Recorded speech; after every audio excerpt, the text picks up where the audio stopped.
Well, hello. Hope everyone's having a lovely evening. A little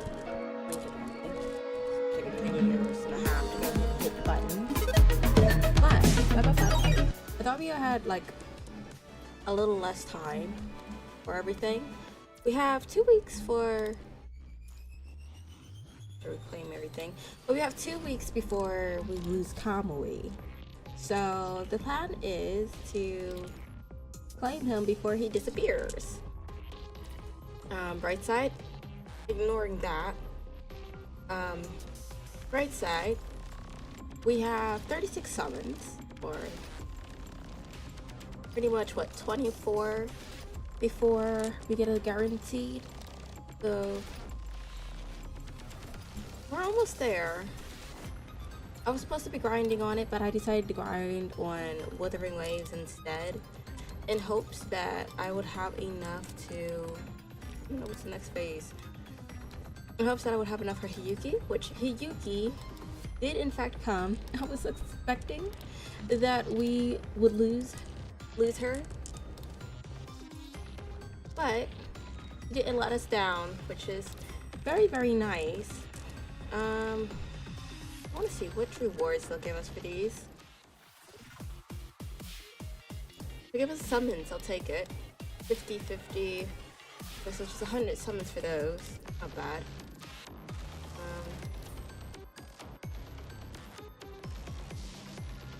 Did it go? Oh, it's frozen.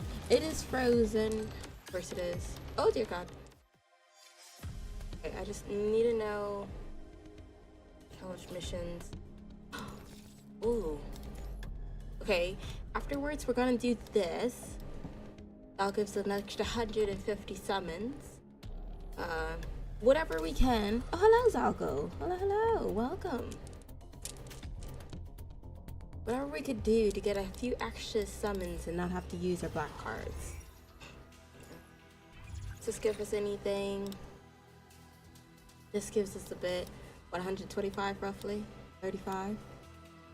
I'm between there, so we'll probably do her.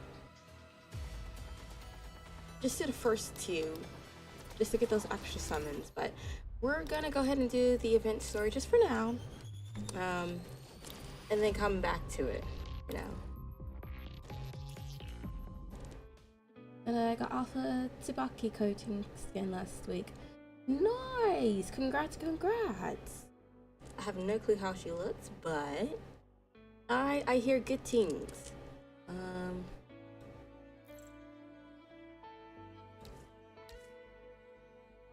Where do I find the story? Or was it the story that was about this bed? Coding trial, material, Turian challenge, boss challenge, whatever. Was it this one? Oh no. Oh, it's the cute one.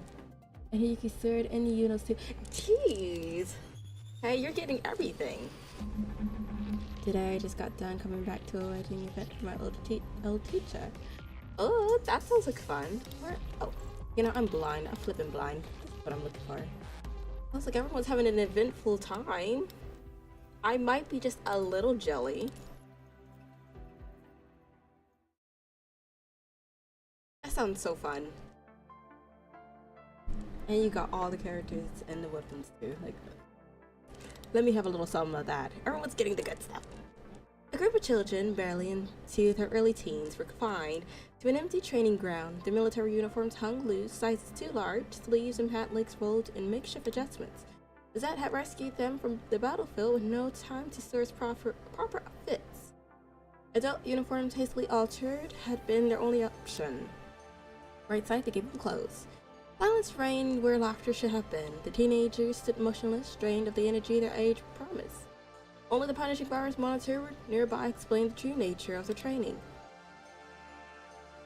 Okay, but can't give up yet. This is the last day of the cycle. We just gotta power through, and then we're one step closer to being the strongest warriors out there. I've forgotten exactly the story, but... Oh no! Carol! I'm back! Among them, a frail girl couldn't hold on any longer. She collapsed to the ground, her face twisted in agony. Did she sprain her leg? Everyone gathered around her, but most were trapped in their own suffering, barely having the strength to step forward and help others. Carol! Early, my head is killing me. I I can't move. Beads of sweat dripped from the girl's forehead, her body burning with an unnatural fever. Carol, here, have some water. Got back playing that one. What you called? Girls Frontline 2? I never heard of that one. Honestly, I would have to say the gachas are like my weakest point when it comes to games. I have zero clue about it. But hey, if it's good, nice. Water did nothing to relieve the frightening cracks and deathly pallor of her lips. Carol's condition couldn't be fixed with just basic supplies. No, Carol. No, Carol can't keep going like this. I'm going to find Leaf right now. She's like this because of them. And you want to run to those monsters? Carly clutched Carol tightly in her arms, shooting a vicious glare at Kamui. He's just doing what he knows how to do. All they see is dead weight. They'll toss her out without a second thought. She needs help now. The punishing virus concentration here is too high. The only way to help her is with a corona gene treatment. Kamui forced himself up despite the pain, his gaze searching for Carol. I don't trust those monsters. They're the whole reason Carol's like this, aren't they? Damn the corona gene. Damn Leaf. Ever since they took over Azette, they've been putting us through this hell. Stamina drills here, combat training there. So how to choose up our stupid corona gene so we can resist the punishing virus better. And they keep cutting our supplies. That's why Carol got sick in the first place. They don't care if we live or die. Handing Carol over to them is just killing her ourselves. Aw, it's her big sister. Okay, that makes sense why she's kind of salty. Sis? Carol? Hey, how are you feeling? Water? Here, you want some more? Sure. My head hurts so bad, Carly. My poor BB. The frail girl lets out broken moans, sobbing without control. Am I gonna die? No, you're not. Don't say that. I'm right here. I won't let anything happen to you, I swear. Carly, we really should get Carl too. And how am I supposed to trust him, huh? The back and forth is going to sabotage your sister. Just saying. A hysterical roar tore from Carly.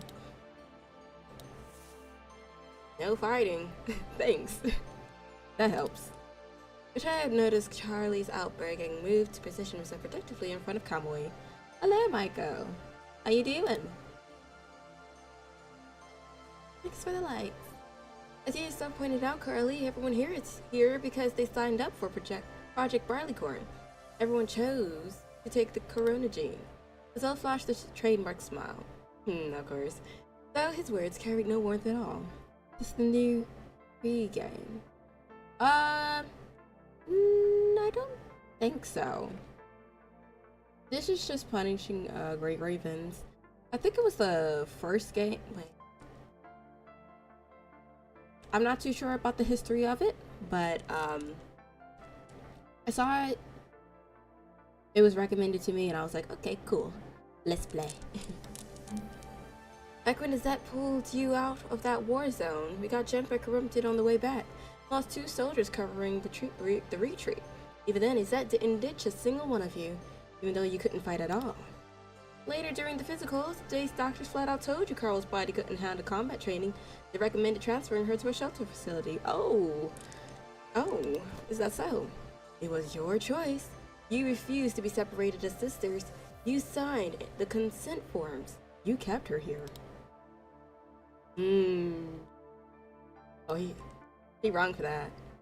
After that, following the attack, the world government took over Azette. Project Barleycorn's details were laid out for everyone, plain and simple. Anyone who didn't want it could transfer out. What's your thoughts on cheese? On cheese? I am lactose intolerant, so it's not my favorite, I would say. But there's like 1 or 2 cheeses that I can kind of tolerate that won't mess me up too badly. So it's not too bad depending on which one. Fine, yeah, we signed up, but the supplies they promised in that agreement, they never show up on time. Not once. More training, less stuff, every single time. How am I supposed to trust Leaf? Then you can just stop. Walk out of the set. No one's shaming you here. Jeez, every time she says something, it's just meat. She is not getting anywhere far. You're not the only one going without. Kamui's been splitting his own supplies with you. Most of them, actually. He didn't want you to know. Ooh, no. Azel, still want to play the secret hero? How long are you gonna keep up the silent martyr act, huh? As I raised his voice, ensuring no one missed a single word. Imagine you're the guy on the camera that's just watching this all go down like, wow, I see the tea, I see the drama. These people had made their own choice. They volunteered to stay, to grow stronger, to survive. But when the training grew harsh, when the punishing virus immunity exercises brought real pain, they looked for someone to blame, and they chose Kamui and the other two. But what wrong had Kamui done to deserve such accusations? He breathed. He breathed. Words failed Carly. She could only stare blankly at Carol, cradled in her arms, tears slipping down her cheeks one after another. And I feel like, Carol didn't even have any clue that her sister just opted her in like that. Carly, don't cry. It doesn't hurt now. Really. I'm sorry, Kamui. I know none of this is your fault. Girls, she's so sick. And I don't know what to do anymore. I'm sorry. I'm so sorry. Carol struggled to swallow her groans of pain. She wanted to raise her hand to wipe away her sister's tears, but she couldn't. There was no strength left in her body to support her, no strength left to do anything more for her sister, for them both. Izette saved your lives, gave you food, a chance to get stronger, and this is how you... Azel, that's enough. A trace of reluctance showed in Azel's expression, but he followed Kamui's gesture. He's such a hothead, hence his red hair. He turned from the sisters without a second glance and returned to Katria's side. Hey, it's okay. Don't beat yourself up. We get it. We're just scared for Carl. Here, take this. It might help her. Emily pressed a small vial into Carly's palm. Fountains glowing faintly from within, lifted her tear-streaked face, eyes going wide with disbelief. Is she gonna toss it? She's gonna be like, how dare you give me this? How do you have solar essence? Oh, okay. That might have been a different response that I was expecting. Kamui? Oh, he got backhanded. The gentle smile vanished as Ella cast aside the kindly facade he had so carefully cultivated and seized Kamui by the shoulders with urgent force. You have any idea what you just did?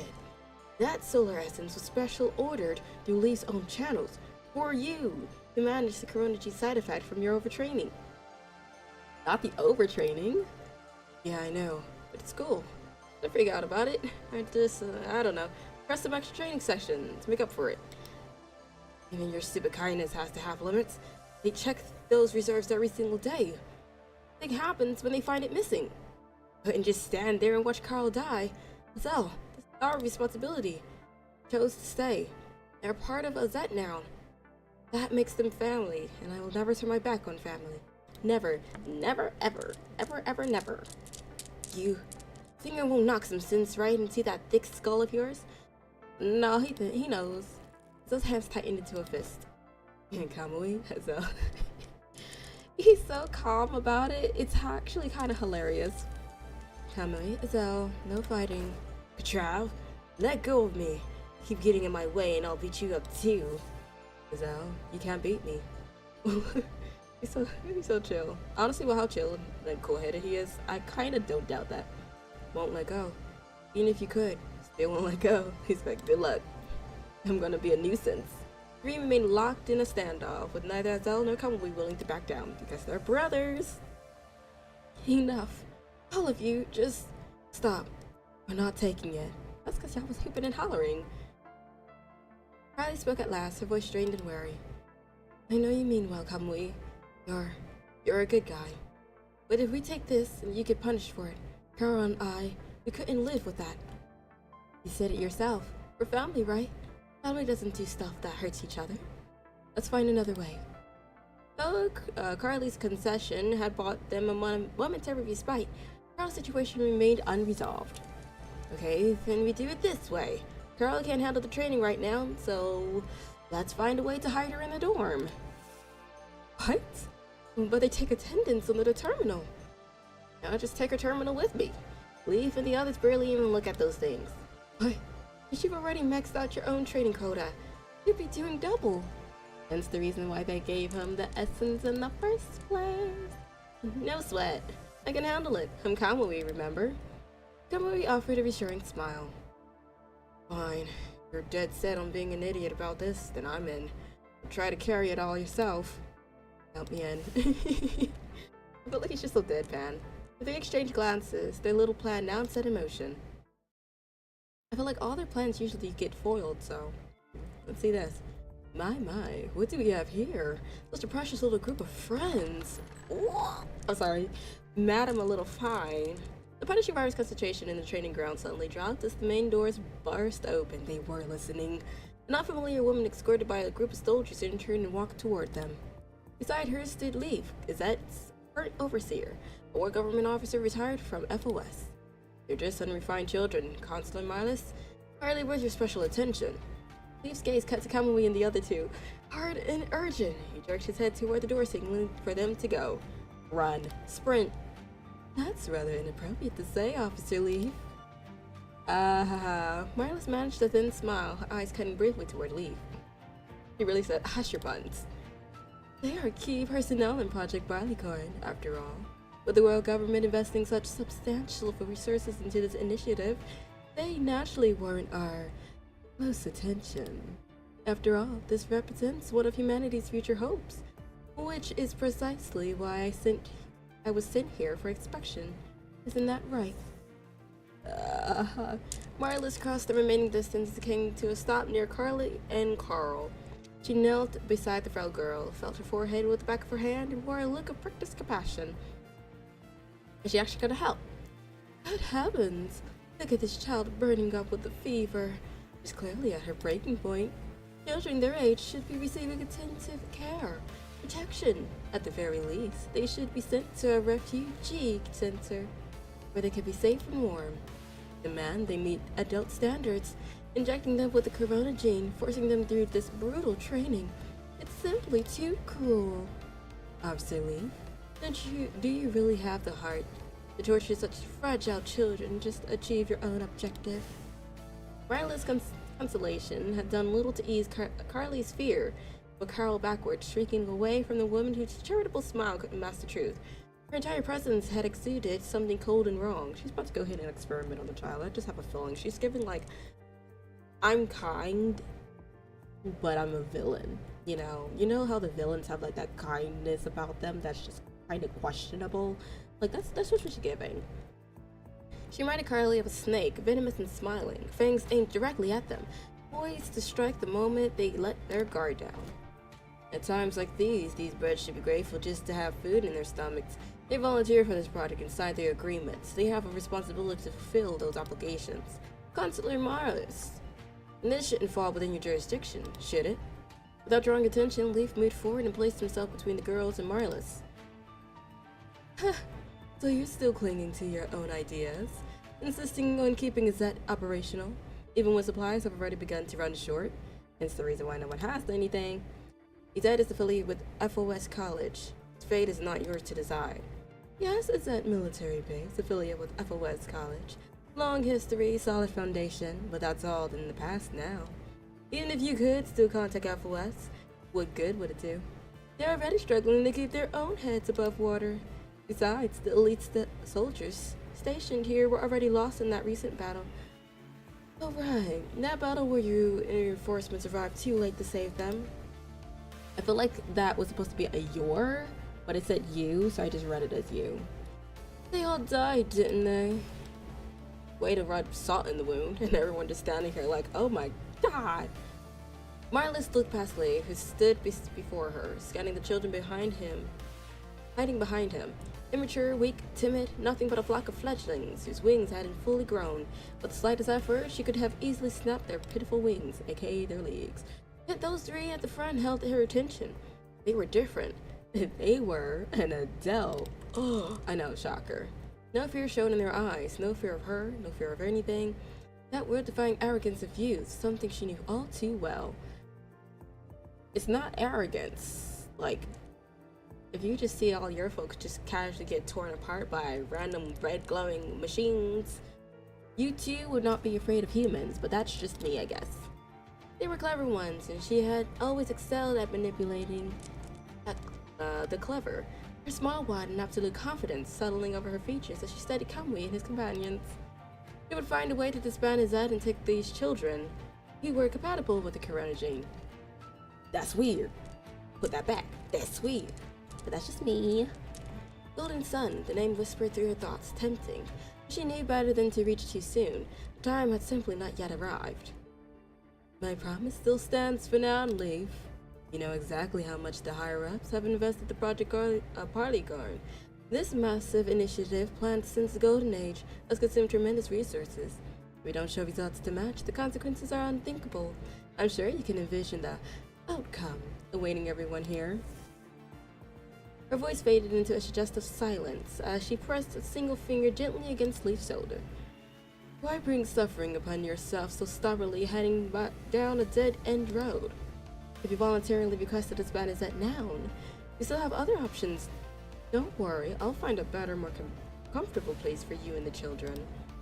I promise this is far more sensible and worthwhile than gambling your lives and futures on a losing bet. Ooh, no. No matter what we will... I need to learn to read, apparently. No matter what, we will never disband his head. Even if we fail, even if we die fighting, our only home is right here. Without any evidence or proof, even the world government has no justification to disband his head, legally or otherwise. Yeah, we're not disbanding. Many words from a wise man. With obvious curiosity, Marla studied the three children standing before her. Look at that. Such devoted, loyal children. I understand. Ized has always been our home. The bonds between you run far deeper than those in ordinary military units. Don't worry, I'll make sure you're all settled together. No. Silence! That's a silent library. You don't get to speak here. Leaf harshly cuts off Kamui's attempt to continue arguing, giving him a fierce glare that clearly ordered him to shut up. Well, if the silence didn't give a heads up that he wants him to be quiet, I don't know what will. Just saying. You get back to your post. Today's training isn't over yet. Leaf didn't give the three another opportunity to speak. He deliberately redirected Marla's attention, reclaiming his place as her conversation partner. Constantly Marlis. I understand your intentions are good. Not really, but continue. After watching all the children leave and jostling crowd, Leaf furrowed his brow and turned his face to Marlis. I'll consider your suggestion, but these things take time. I know you wield considerable influence in the world government. Seeing for yourself how these children simply can't handle this kind of training regimen. If you could put in a word with the higher-ups to reduce the mandatory training quotas, or help expedite or stall supply requisitions, everyone at his end would be truly grateful to you. When Leif refused her with such careful politeness, Marla stopped pretending. Yeah, that's not gonna happen.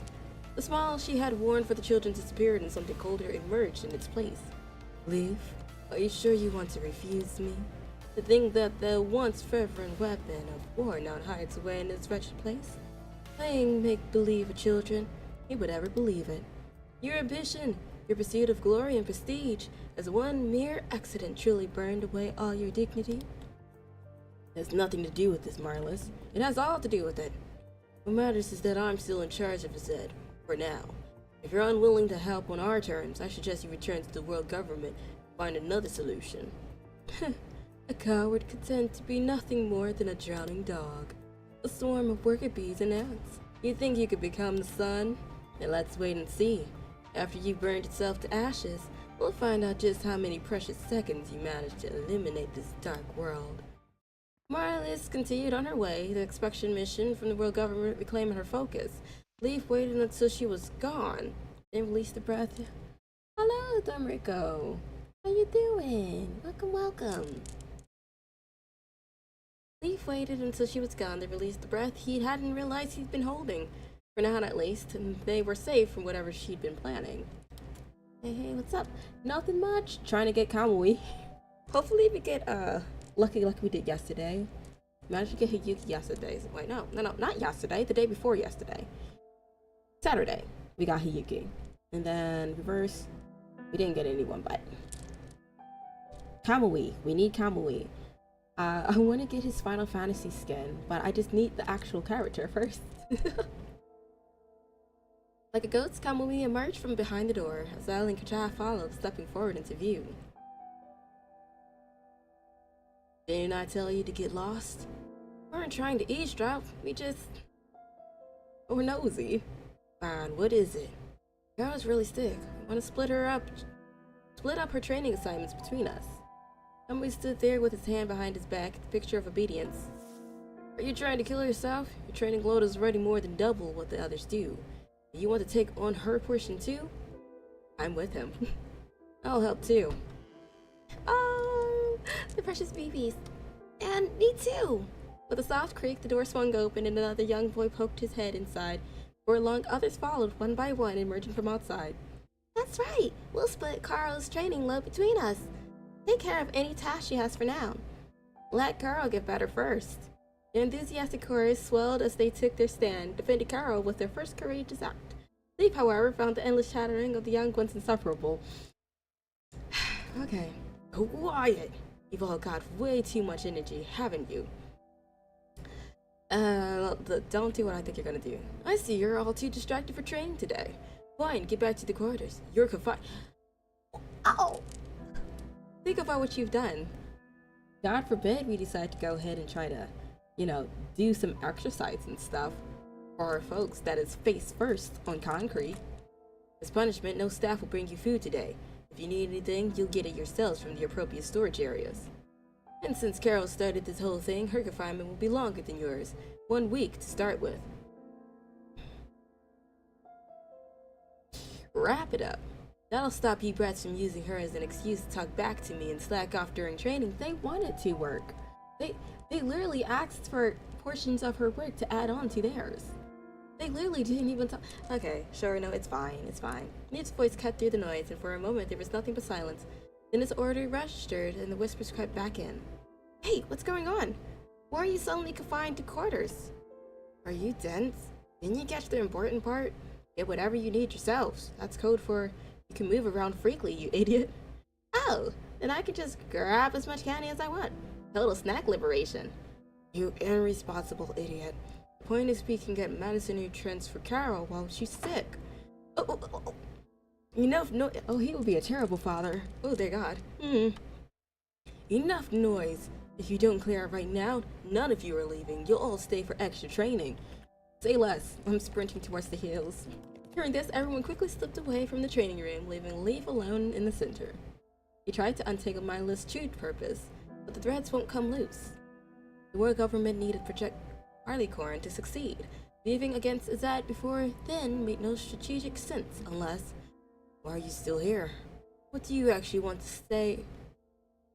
Do you actually want to stay for extra training? Catching sight of the three watching him from behind, Leaf raised his voice and dismissed them. Shaft moved first, snatching Kamui and Azel by the hands and fleeing. He was a boy of few words, but he wasn't dull. Only a fool would pass up rest in favor of meaningless extra work. Oh, I guess if you think about it that way, it's fine, but he does not need to start hooping and hollering every single chance he has. Thanks a bunch, Leaf, you're the best. Optimistic, are we? Kamui's shout reverberated through the empty training hall, his thanks bouncing off the walls again and again. Leaf scratched his head, irritation flickering across his face as the echoes refused to die. That Kamui kid is the worst of them all. Always saying such embarrassing things with a shred of shame. That's what makes Kamui. I feel like they got in a different artist to do Leaf. I don't know, maybe it's just me, but compared to the other sprites, he looks, I wouldn't say weird, but he just seems like he doesn't fit in the story a little bit. But that's just me. If you ask me, Carol's fever should be treated with a hot compress. Okay, that's correct. Every time I had a fever growing up, my parents cured me exactly this way. I already said cold compress. Cold compress. If the treatment worked on you, it only proves you're too stubborn to die. When you're sick and feeling awful, you should eat something nutritious. I think those fruits they handed out yesterday would be perfect. Sure, they're good. But what do you think you're doing reaching into my locker? Let's be clear. If you take my fruit, it's only for Carol to eat. There's none for you. Hey, will a week be enough for Carol to recover? What if she's still too weak for training when the time comes? Don't worry about it. When problems come, we'll find a way to solve them. If we put our hearts into it, we'll always find a solution. Believe in ourselves. Right now, let's focus on taking good care of Carl. Skipping like with the power of friendship. In the modest room, conversation hummed softly. Carol gazed at the faces surrounding her and let out a delighted giggle. But the laughter quickly dissolved into coughing, and Carly hurried to her side, concern etched across her features. Carol, what's happening? Are you okay? Rob just choked on the wind. Patted Carol's back gently. In an instant, the room fell silent as everyone closed their mouths and watched Carol with worried eyes, staring into her soul, making sure she wasn't about to go ahead and start a hooping and hollering, meeting Jesus. I'm fine, Carly. A few more coughs, then she accepted the water offered to her. After a sip, she was finally herself again.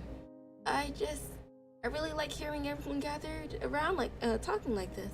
When I was little and got sick, you and Mom and Dad would keep me company in the same way. Back then, you all would tell me so many stories and jokes to cheer me up. I'm just butchering all the words. Ew. As I listen, I forget about being sick. And in all the happy laughter, I fall asleep without even realizing it. And when I woke up, the illness would be gone, and everyone would be smiling happily again. Dad. Welcome to depression, where we can never have nice things around here. Carol recalled those warm moments from her past, when she had a cozy bed, a safe home, and no worries about survival, only playing and laughing under the doting care of her parents and sister. But those days were now so very far away from her. Carly. I feel Carly is so weird. I'm thinking of Charlie, but it's fine. Carol, stay right here and don't move. Someone will find you. Fingers crossed. Oh. Alright. Her father had fallen impaled. His body a barrier against invading and corrupted. Her mother had pushed her daughters away from the collapsing wall, and in the final act of love, have been swallowed forever by the ruins. I was wondering, did he just screw everyone and just jump? That makes a lot more sense. He was trying to shield them and ended up becoming an actual shield. Over here, someone's alive. Two, as a matter of fact. They had hidden in the basement until Azette found them. After that, the Azette presence had shrunk. The talking had stopped, and the children with no experience in caregiving simply comforted each other the only way they knew, by remembering what comfort had felt like when they still had someone to give it. In the grip of fever, she had drifted between waking and dreaming. Her parents had visited her there, sitting vigil, their expressions alternating between joy and grief. Their words promised, "Sorry we're late. We're here now. Let's go home." But it'll never happen. It's giving the start of the story with Kamui when he was waiting for Commandant to come, and he's just recording and he's like, "Hey, let's all celebrate together."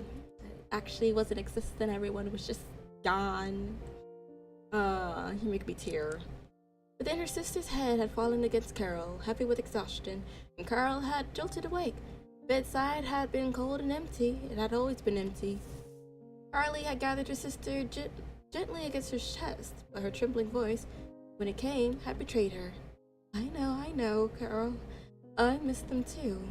I miss my mom and dad so much too. A boy normally so carefree could no longer hold back his grief.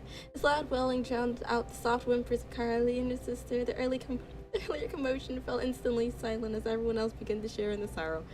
You just walk past and everyone's just crying. The conflicting opinions, the inability to persuade one another with the weight of their limited experiences, these were proof that they hadn't yet grown up. They should have been carefree children who, even with stumbling and falling, had parents and elders to take their hands, guiding them forward without hesitation or fear. Instead, they had been forced to endure grueling training no child should ever face. They wandered lost between weakness and death, with nowhere left to turn. I fell during training yesterday. My arm was bleeding really bad. I used to be so scared of pain, but yesterday I didn't dare say anything. I just found some medicine and bandaged myself up. I read in a picture book once that only children with homes have people who care when they are hurt, but all children without homes now. I'm scared that Uncle Leaf and the others will think I'm useless, that they'll throw me out and never care for me again. Who said that? Oh my god, who said that?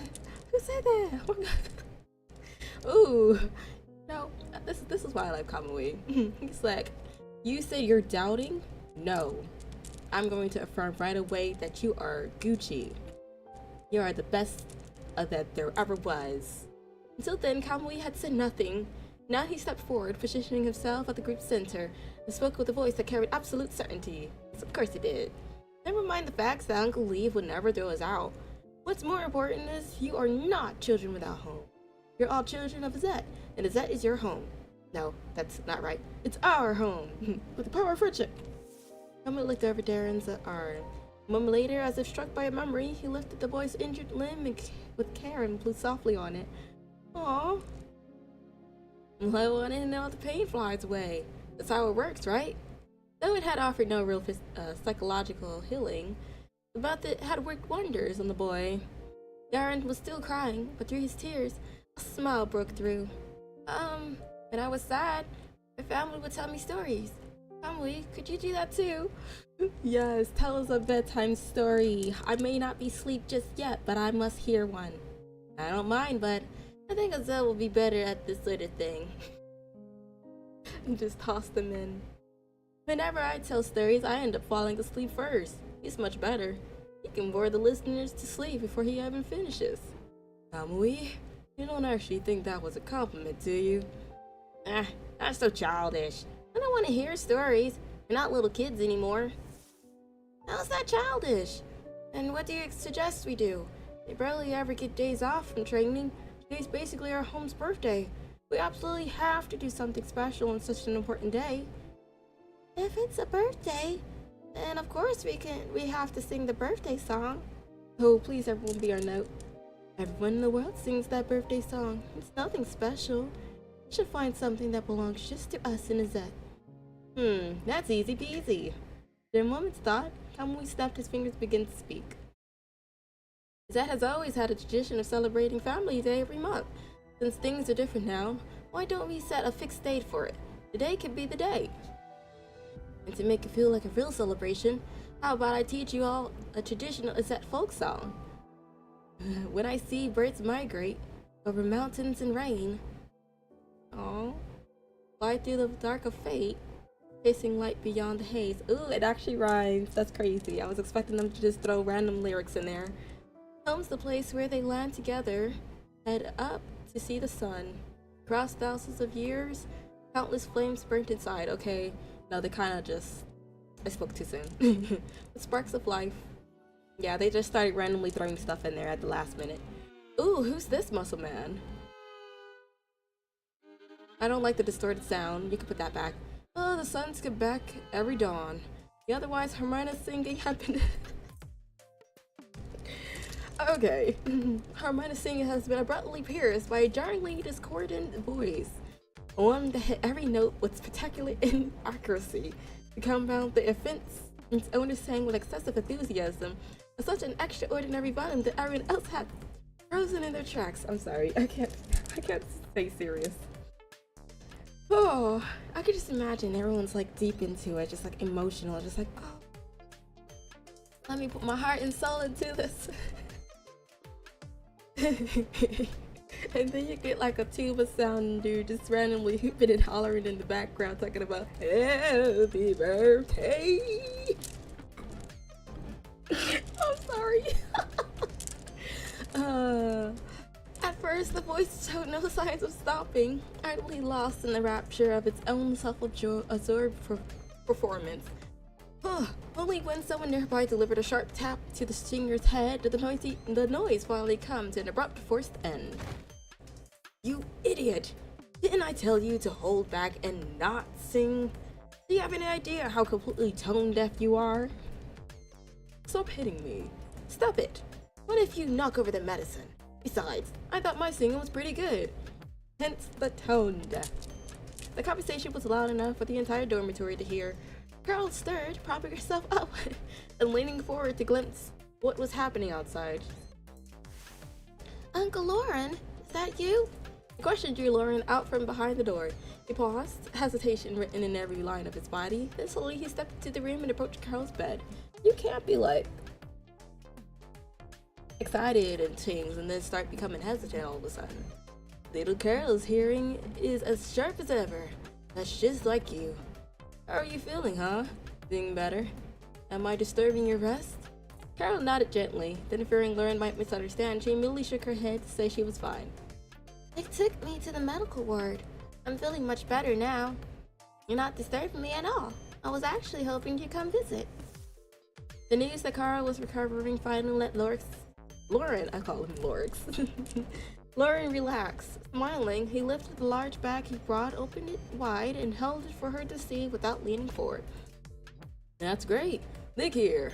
I brought you some nice things. These are special medications for your symptoms, and here in this compartment are some supplements that be good for your health. And the rest are snacks I've collected bit by bit during my missions. When the medicine tastes too bitter, you can have some of these to help it go down. Oh, best uncle.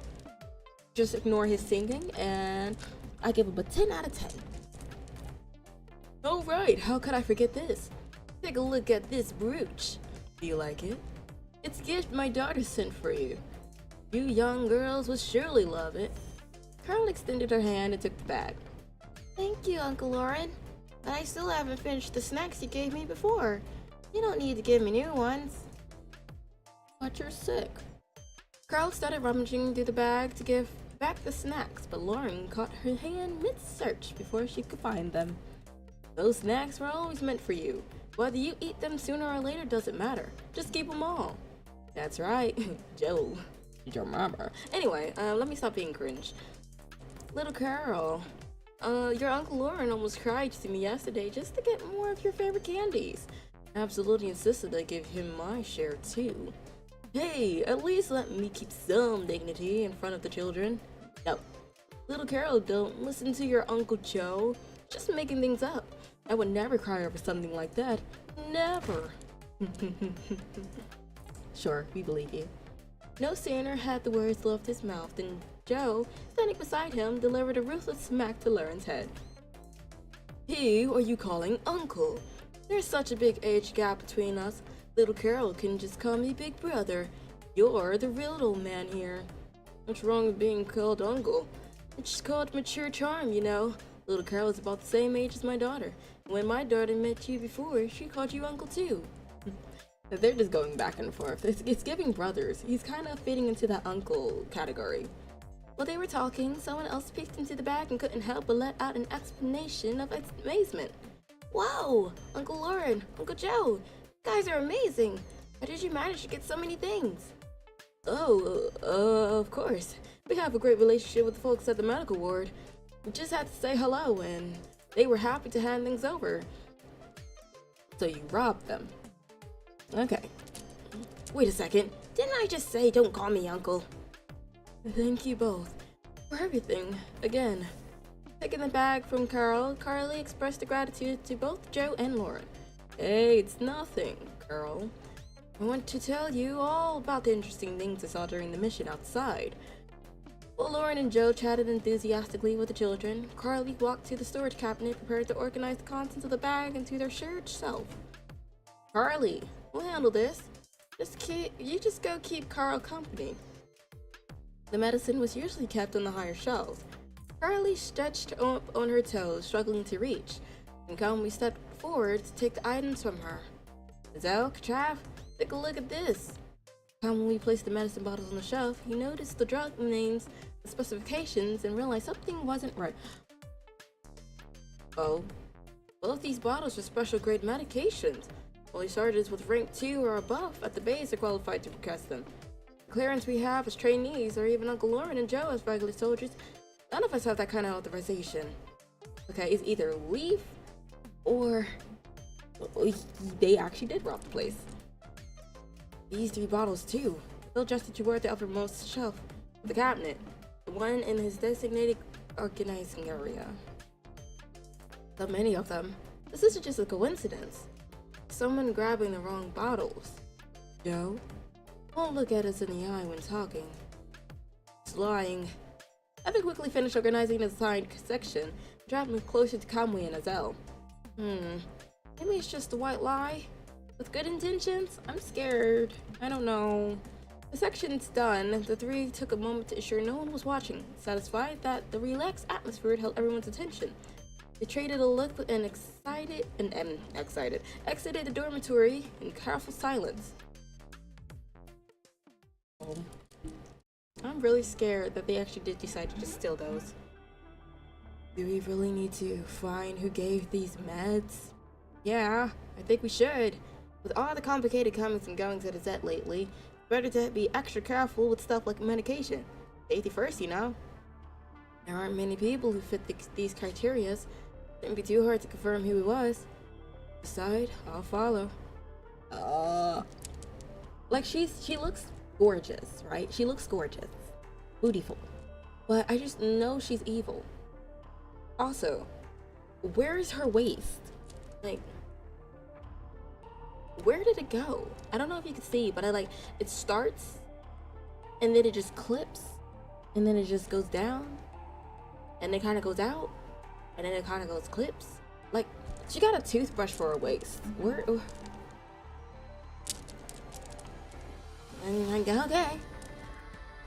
The three of them had been huddled in the corridor corner, deep in discussion, when a woman's voice cut through their scheming.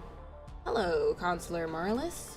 Brown and calmly moved forward, positioning himself to shield both Azel and Katrav, the latter having already turned his face aside. You're Kamui, right? And your brother, Azel, correct? I reviewed Project Barleycorn's reports. You two were standouts among the trainees. Oh my, how could I forget? Katrav, I do apologize. You were hiding behind them, so I didn't notice you at first. That was a shot towards him. Of course, you're equally exceptional. Sure. Thank you for the compliment. At this hour, shouldn't you be with the others? Wandering off by yourselves? Have you run into some kind of problem? Oh, she sabotaged them. She's the one who did the medicine. You can't tell me otherwise. Not at all. We were just discussing whether to do some extra training today. That's all.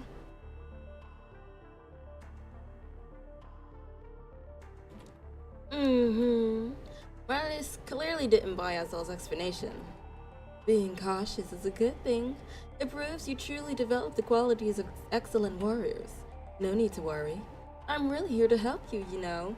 I'm the supplier of those special grade medications you've been looking for. Okay, I don't know if we could trust this. I feel like she's gonna like set them up and be like, oh, check everything, and be like, oh, we're missing supplies. Then I'll be like, oh, there they are. One of the kids had to have stolen. Like, oh, it's giving sauce. It's giving stank face, okay? Okay. Now, do you trust me? Actually, I trust you less. How did you know we were looking for someone who supplied the medications? Didn't I just tell you, little Zell? Since I'm the one who brought those medications to you, I naturally know exactly where they went. But who said we were looking for them? That's the question. Those two soldiers were also sent by me, you know. I imagine you all get along quite well, since they trust me. Reason could you possibly have not to do the same? So, do you remember what kind of medicine you had them bring over? We're not doubting you or anything. We just wanted to check back with them. See if anything got missed. A mysterious smile crossed Marla's face. Oh, you got me there. I only gave them permission to take the medications. As for what they actually took, I really didn't ask for specifics. Really giving sus. If you want to verify with those two, I certainly don't mind. It's just that the situation was urgent, so I imagine they didn't complete the formal approval process. If more people found out, and a strict investigation followed, I told y'all, she tried to set us up. You know how it is. Every department in the world government is already overwhelmed. I'm afraid I wouldn't be able to fully protect them if things went south. She tapped her shoes lightly against the floor, pleasure flickering across her face. Me and Azel had both looked away. Okay, here's the plan, right? We get a bag, right? Okay, we know where the medical office is. We get a bag, we go back in there, snatch up all those medications, power grade, whatever it's called, right? And then we dash over to the hills, put them back. Put them in a sealed case or something. And if anyone ever asks, I don't know. Right? Right? If that doesn't work, we pick them up, we grab them, we shock them somewhere. Okay? Put some gloves on so they don't trace our fingertips. That's how we get out of this mess. Just as she predicted, they couldn't gamble with the safety of others, not over this. As long as she kept a firm grip on the reins that bound them, their fangs could never harm her. That they would become the very beast that carried her across the wilderness. It's alright. Time reveals all truths. You'll understand eventually. If you still need my help in the future, I don't want it. Jirish, they always say red lips always lie. She got red lips. Is this foreshadowing? She reached for her pocket notebook, jotted down a sequence of numbers, and ripped a page free. My contact number. I'm sure you'll have reason to call me one day. I'm really looking forward to that day, little ones. Okay, sure, no, it's fine. No, everything is fine. I say, alright, we're in the medical ward. Cool. The consular is sent by the higher ups. You mean Marlis? He turned around to face the three young visitors. Yeah, she stopped by earlier with a shipment of medical supplies. Said it was a goodwill donation for Izette. But none of it's been opened yet. Word is, she and Leaf got into it at the training ground. Till I know where this stuff actually came from, I'm not getting it logged into inventory. So basically, none of her supplies have been used at all. Of course not. She kept me stuck here listening to small talk the whole time she was around. Barely got a second to breathe before you three showed up. When would I have time to touch that stuff? He turned back to the supplies after speaking, assuming his inventory of what Marlis had brought. From across the room, Kamui glanced over and noted that everything remained sealed in its original packaging. Has it? Has it really? So she was lying. Figured. Okay. Maybe I'm just like a little overprotective, a little panicky.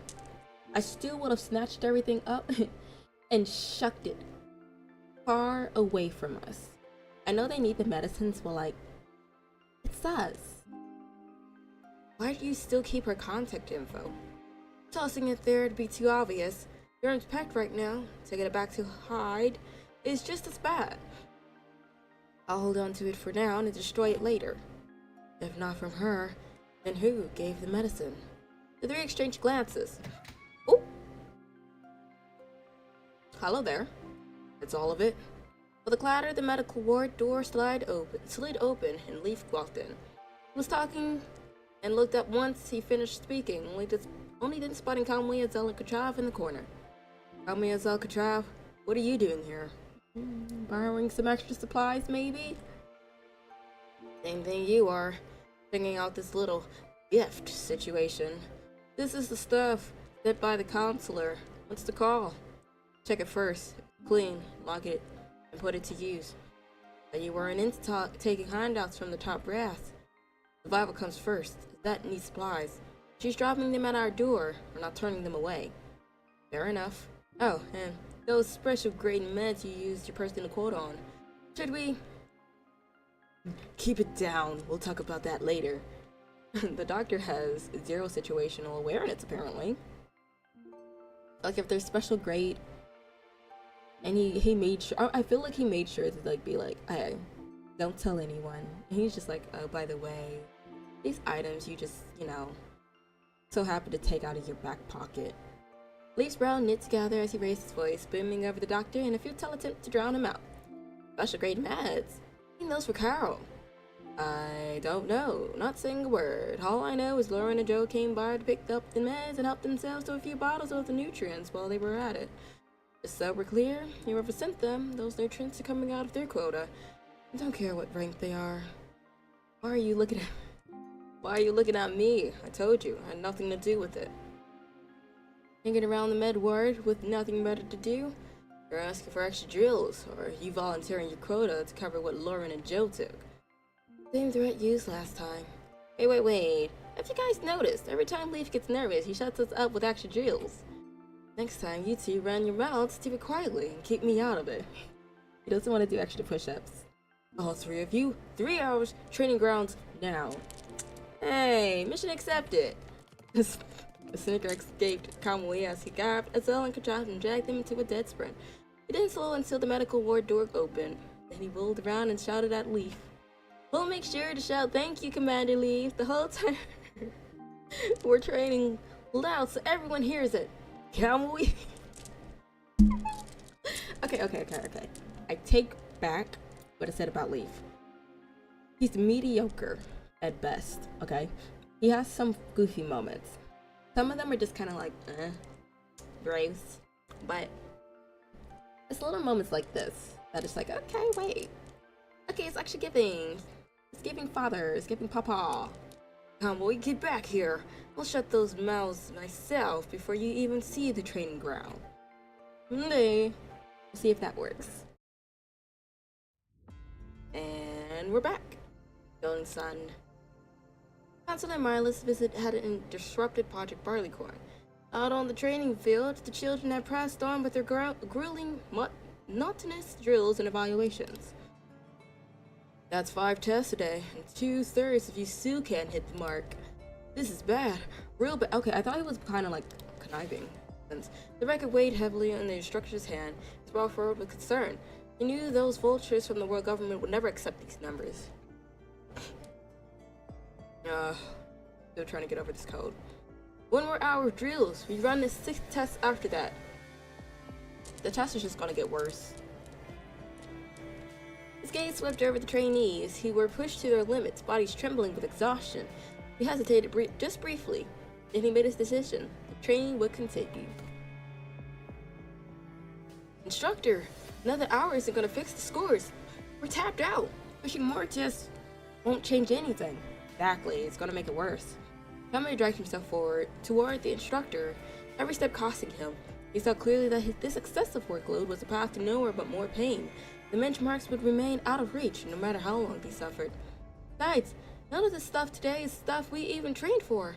Aside of the few who've seen real combat, no one's here done mobile tactics in the field.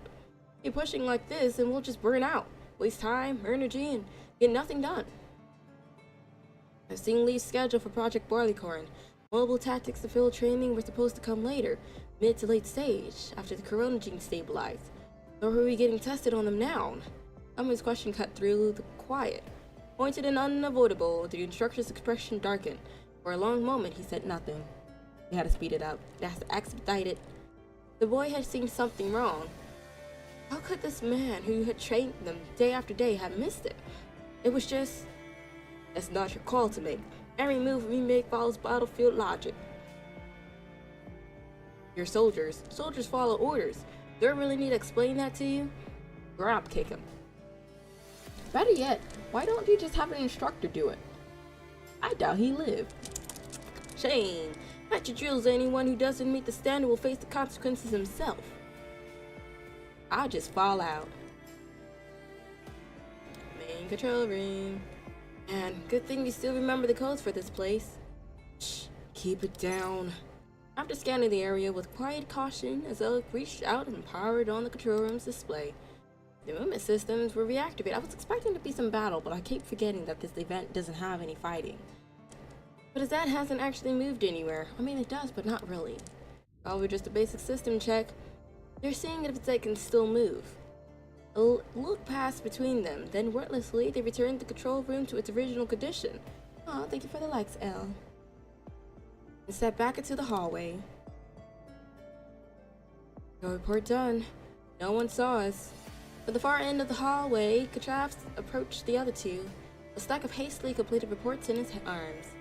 Warehouse supplies different. He transferred the covertly captured supply photos to Kamui and Azel. He divided everything up by squad. They're getting ready to... Ooh, the part? Kamui's communicator shattered the hallway's quiet. The urgent buzzing and unwelcome interruption. Kamui, we just wrapped patrol. Caught a soldier sniffing around the dorms. Looked like he was trying to steal stuff. Elbow. We've got him held at the dorm. You guys should head back now. Wait, what? A soldier stealing? We're on our way. Despite the confusion, the three immediately rushed back to the dormitory. As they should. I like that they're quick on their feet. Like, I feel like any other character would have just stood there T-posting like, huh? Explain. Why are they doing this? Did they say anything? Like, wrap it up. He's one of the recent transfers. What happened? Zell examined the items confiscated from the soldier. Food, emergency medical supplies, all of his identification documents, and an unopened letter. We three were on internal patrol and caught him inside the dorm. He was going through our lockers. Why didn't you drag him straight to leave? Because of this.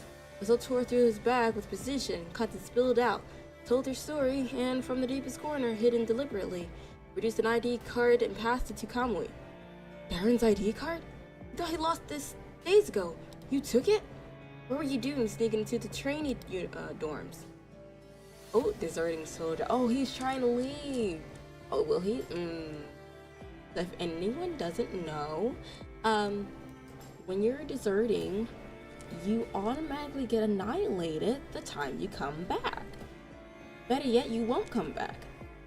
They spot you, you're dead. But anyways, don't hurt me. I'll tell you everything. The higher-ups are pushing and set to relocate for combat support. Other war zones. I don't want to be here anymore. I was just trying to run. I stole the card so I could get into your supply lockers. Thought I could grab some to make it out. Is that relocating for combat? Leaf hasn't told you? They already sent the draft deployment orders. What orders? Explain it. The letter in my bag. As I'll open the letter, it's a combat relocation draft order. Seriously didn't know? The war government has been leaning on Azet hard, pressing for training results. They want us to start backing up regions overrun by corrupted. They even changed the test matrix for Project Barleycorn. You really didn't notice? Well, we did, but I've been asking around the place they're planning to send us. No one comes back from there. We won't even stand a chance. Even elite units got wiped out. Perchance does an ordinary troop like ours have. The draft says Project Barleycorn trainees get deployed first to test the results. But if it's a full relocation, we're all going. We'll be thrown into the grinder right alongside you. So why would you take our supplies? They've been keeping you in the dark, but I know what's going on. Joe's been leading a group of soldiers to confront Leaf every day, pushing him for answers. So we just go off all out. The dormitory erupted the moment his words landed. That's why training's been cranked up. I knew something was off. They're like 6. But why didn't anyone tell us? Of course they didn't. We're the ones getting sent in first. You'd think they'd warn us so we could run too? Then what would they show their superiors? I don't know. They'll feel like they're not that kind of people. I don't know how to think about that. Okay. Unable to reach a consensus, they left the decision to Kamui and the other two. By then, the three had become the collective foundation. When difficult calls had to be made, no one inspired more confidence than they did. They're just as confused. Don't worry, I'll figure something out. The poor BBs. Like, do you see how young they are? Like, tops 10, 13, but they're not making it over, like, young years. Hello, Enigma! Not baiting this one. I'ma get there one day! I will not, in fact, be made in the city mall! Let me stop being cringy. How you doing? 3 days later, the boys gathered once more in the training dormitory. So I went straight to leave, and he just dodged it. Is expected. Wouldn't give me a straight answer. Is expected. Okay, how about you? We are good. We are jelly. I am questioning how these folks gonna do this. Like, they're planning on sending children out to fight the corrupted. Let's not do that, shall we? Give me more time. I'll get you the results you want. That's what he said. What about you, Kachav? Saw you heading to the archive room yesterday. You find anything? Archive room password changed. Ooh. They revealed the gameplay for the new alpha. Oh wait, I thought did I not? Oh no. They was only showing the design last time I checked. Ooh. So how are we feeling? He is so cool. Is she like quick pace? It's giving like. I need some synopsis to go off of. We'll look at the the traitor. Or anyway, the trailer after this. Very quick pace and very anime. Ooh, I like the sound of this. I love the ones that aren't too heavy. As long as they have like something that really keeps us going. The combos just be scrumptious. I like the sound of this. Azelle frowned, synchronizing the files for Kamui and Kachav to see. Confirmed is that combat relocation order for support target. Project Barleycorn, performance record of Corona gene test subjects. Priority deployment of Project Barleycorn trainees for battlefield support has been authorized. Regular monitoring of Project Barleycorn outcomes have been required. Can we trust this? If it's all fabricated. Was PTR also announced? Oh no, but they announced now. I'm still sprinting to get Kamui. Me scared. Unlikely. Got the world government's official stamp. I've done my own digging around base. It lines up with what we saw. Our archives room's locked. Leaf won't give answers. No way he handed these over willingly, Ezel. Did you contact Consul Marlis? I thought you trashed your info. Ooh, they're gonna do a 6.5 anniversary stream soon on the 23rd. Ooh. Me likey. Are they gonna give goodies? That's all I'm worried about. I need the free goods. That's irrelevant. That is not irrelevant, my dear. What matters is, what do we do now? They don't even see us as people. They're just sending us to our deaths. They never believed in Project Barleycorn or the Corona gene in the first place. Darren's composure was crumbling as he gestured toward the files on his L screen. I mean, look at the little whippersnapper. That's Saturday if you're wondering. Would you watch it? If it's early Saturday, no, just because I have to go work on Saturday. But if it's late Saturday, heading into Sunday, maybe. Look at this, right here. Expendable. That's what they're calling us. The combat relocation order is already sealed. So what? We just sit here and wait too? Okay, we'll watch this highlight Sunday. Word? We shall. Let's go find Leaf. Make him tell us the truth to our faces. It won't change anything. We already tried. Leaf won't give us straight answers. They were sent by the world government, remember? In times of war, the disposal of humans' lives, refuse had always been commonplace. I don't know. Okay. Not everyone likes us, and everyone treats us like home, willing to give everything for it. We can't gamble our lives on how much humanity outsiders show when things go bad. And a single voice rose to counter Ezel. How could they? The memory of being left behind was etched into all of them. They will probably announce the new characters for the next 6 months until 7th year anniversary. Word. I'll probably go ahead and peek at them, to be honest, for once. Actually keep up with them, but we shall see how long it'll last. Ew. Wordlessly, the children drew closer together, about to bawl their eyes out, and I wouldn't blame them. The fact that the murder we only did 2 of them, it's crazy. Okay. Please, new Leaf frame. A man is starved. Yes. Give him a good overhaul. Make him look like a mixture of like Watanabe, right? And like Kamui. I feel like that would be a really cool mixture for his frame. Ezel leaned against the doorway, listening to the cheerful voices drifting from inside. For how long? The week had passed since everything had happened, and today marked this month's family day. This day had become their little secret, one of the few days each month they truly looked forward to. After training ended and no soldiers came to disturb them, the young boys and girls would bring out items they painstakingly saved for a modest yet precious celebration. Also, today, the suspense. The suspense. Oh no. Is y'all. Mormon's 2.5 anniversary. I went to go ahead and play, and I seen that it was about to go into maintenance. I don't know if it went to it yet. I think so, but I seen it was mentioning maintenance. I was like, ooh, let me go ahead and find something better to do for now. I don't know, did they mention any new characters? Today was also when they would gather to make the decisions about their shared future. Of course, this hadn't stopped everyone from celebrating Family Day.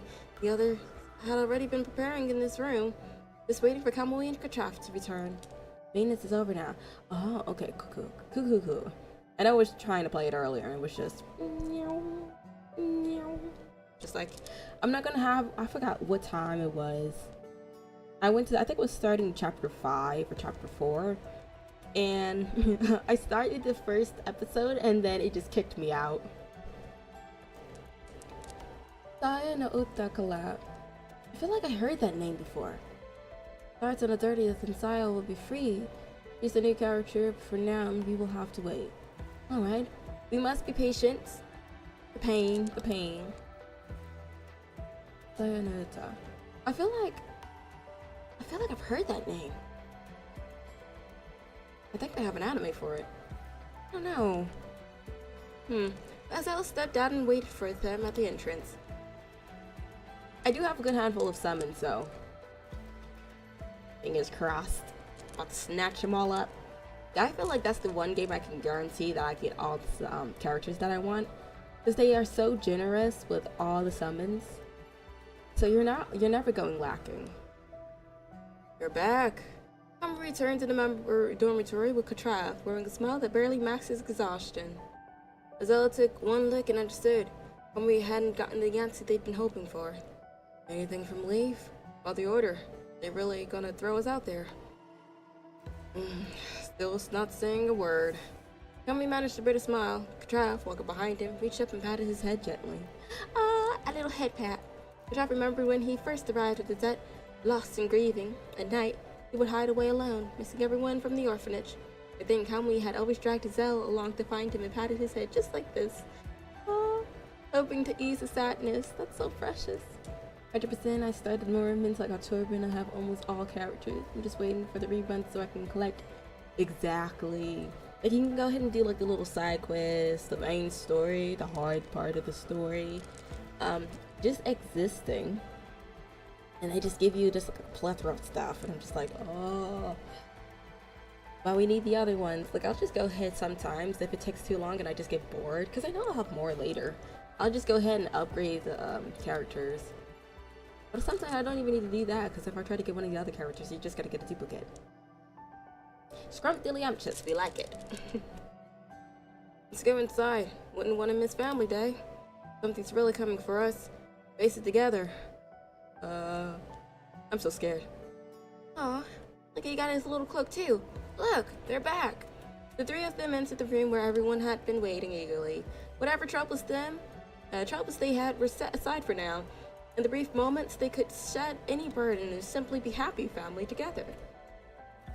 Hey, who said you could eat all of that? Supposed to save some for next month. That's the whole point. He called out to the person sitting across from him, his voice tinged with annoyance. I just thought maybe this is our last family day together. With that military order hanging over us, who even knows how long we've got? We're not gonna get another chance. I figure we might as well enjoy it now. Hey, don't jinx us. What kind of bad luck talk is that? This isn't our last time. No way it is. Forget it, Abel. Just let him eat. Truth is, none of us really know anymore.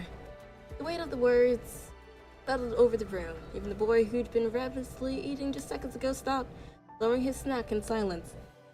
One way to go ahead and ruin the mood. Let's be optimistic, please. No one had forgotten what day it was, but wishing it otherwise couldn't change the truth. The moment to choose had arrived. Without a word, everyone drifted back to their seats, and then, as one, they looked toward Kamui, Azelle, and Katrav. So, about that military order. We haven't found anything new. Leaf still won't talk.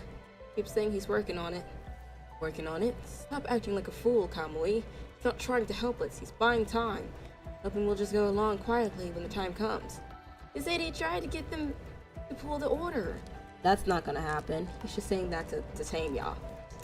It's been 3 months, Kamui. If he could actually do something, he would have done it by now. But what do we have? Nothing. No answers, no updates. Just you running in circles while he feeds you the same line over and over. Open your eyes. He's lying to you. He doesn't want to believe that. We're not a part of his head. Not our family. Why would they fight for us? To Leaf, the only thing that matters is his soldiers. It's people. Azelle, no fighting. It's fine, Katrav. Kamui Kamui's head dropped, defeat written in the slump of his shoulders. Azel was right. He hated it, but Azel was right. He was trying to give the children hope. I still hate the fact of the matter that they looked at a 7-year-old was like, you know what? You belong in like preschool and kindergarten, but we're gonna put you on the front lines and say good luck. Yeah, you're gonna be alright. Like, no, they are not. I just want to cradle them in my arms. He hated it, but Azel was right. If Leaf truly had an answer, what had he been waiting for so far? I'm not trying to tear you down, Kamui. Yeah, I know. In our current training and conversion progress, the risk of real combat missions is extremely high, and if those reports are right, they're sending us to high-risk war zones. He died. Kamui couldn't bring himself to say those words aloud. It's not guaranteed, though. If Leaf actually comes through with something, if we push harder, train faster, maybe things shift. Maybe there's a way through. But whether it's hope or despair, can't be 100% certain which will come to pass. Here's where we're at. Your choices. 1, we stay and wait. See what happens when the order drops and figure it out then. 2, we leave. Before they start implementing the order. I feel like 2 isn't gonna work. But if we go, we're on our own. No more supplies from the world government. No Izat wasps protecting us. Basically trading one fight for another. For a life on the run. And then you have both the corrupted and Izat coming to chase you down, trying to take your head. Raised his head, gaze sweeping across those assembled. Now this is a big decision. One we all gotta make together. About our future as family. No matter which road we take, got your backs. Protect you, no questions. The boys and girls remained silent. In their hearts, they had already accepted this truth. Either way, there was hope. Either way, there was risk. Where's the hope? Joining Izat had meant accepting from the very beginning that such impossible decisions would one day be theirs. I don't want to be sent to die. I didn't survive a war and dodge the grub just to get thrown away, and now I trained for a whole week straight. My legs gave out just to pass the combat test and get into Izat. I finally had the chance to become stronger. They told us that after the conversion, we could save people like I used to be. I don't want to be thrown away like this. Yeah, we're Izat members. We're Project Barley Crunch trainees, the seeds of the Golden Sun. We're not garbage, and we're not just some expendable resource they can toss aside. Look, if the corrupted had gotten me before I found Izat, fine. That would have been it. I could have accepted that. But we did find a home. We found people we can count on, people we want to protect. So why in the world should we be the ones who get cast away? Ooh, this is giving. I don't know if anyone has watched Owari no Seraph, but it's kind of giving when Mika and Yu was trying to run out of the vampire hive with everyone, and they're like, oh my gosh, we're almost to the entrance. We can finally see our family again. Oh my gosh, we can eat real food instead of this random weird gooey slop. And then everyone got annihilated by Ferret. It's kind of giving that energy. Like, obviously we know Kamui survives, but like, ooh, I don't know about this. And Kale, we can fight. We're stronger together. If we all stick together, we can build a new home somewhere else. Let's just get out of here. Let's not hoop and holler to let everyone know what we're planning on doing. Izat isn't a place, it's us. As long as we're together, it'll never die. The light returned to their eyes, bright and unyielding. What did they have to fear? Do y'all have weapons? They have already lived the very thing that terrified those in power. They had lost their homeland, buried their loved ones, stared death in the face. Fate had scattered them, then brought them together, had broken them, then given them reason to rise. Here in this place, they had found each other in a hope worth holding. They would not let go easily. We'll take the second path! Woo! Woo! Everyone shouted these words together in a heartfelt cry. This is gonna go in the worst direction humanly possible. Anyways, I got to go now. Goodbye, meaningless. Oh my goodness, we're just getting all the lists. But goodbye, oh great friend. Thank you for joining. I'm going to remove one of those lists. Just give me a few summons. Let me borrow a little bit of y'all luck. Yeah, so what if people look down on us? We'll just live our best lives and prove them wrong. They want to give up on us? Fine, we'll just stand our ground and show them what we're made of. You think throwing us into some ruins is gonna break us? They think we would just scatter and die? We're not playing their games. We'll take those ruins, plant our seeds, and grow. We'll break right through the dirt and bloom, just like the first people of the Zet did. We'll build our own home, all over again. A brand new Zet. That's all ours. The children answered with cheers, eager for a wandering journey that would ask everything of them. Having already tasted death, they had no use for ease of luxury. The purpose was clear: keep their home alive and hold on to the beliefs that dawn would eventually break again. Well, I guess snatch up all your supplies before anyone gets them and dash on out of there. Wait, don't they have cameras? Oh, they're gonna notice them. Okay, I like the optimism. The next night, their grand escape began. Thanks to their knowledge of the fortress defenses, Kamui and his group slipped slightly past the guards. Oh, they don't have cameras. Quickly leading the children into cover of the darkness. After nearly a full day of escape, the trainees finally set up camp on a sheltered slope in the woods for a brief rest. Okay, word. Kamui, Azel, food. Pulling back the tent flap, Trav set down 2 cans of food and gently reminded the pair to eat something, even as they were deep into the night. Good timing. We'll eat after we finish plotting our next move. Let's just eat while thinking of that. Well, thank you for the likes, boostos.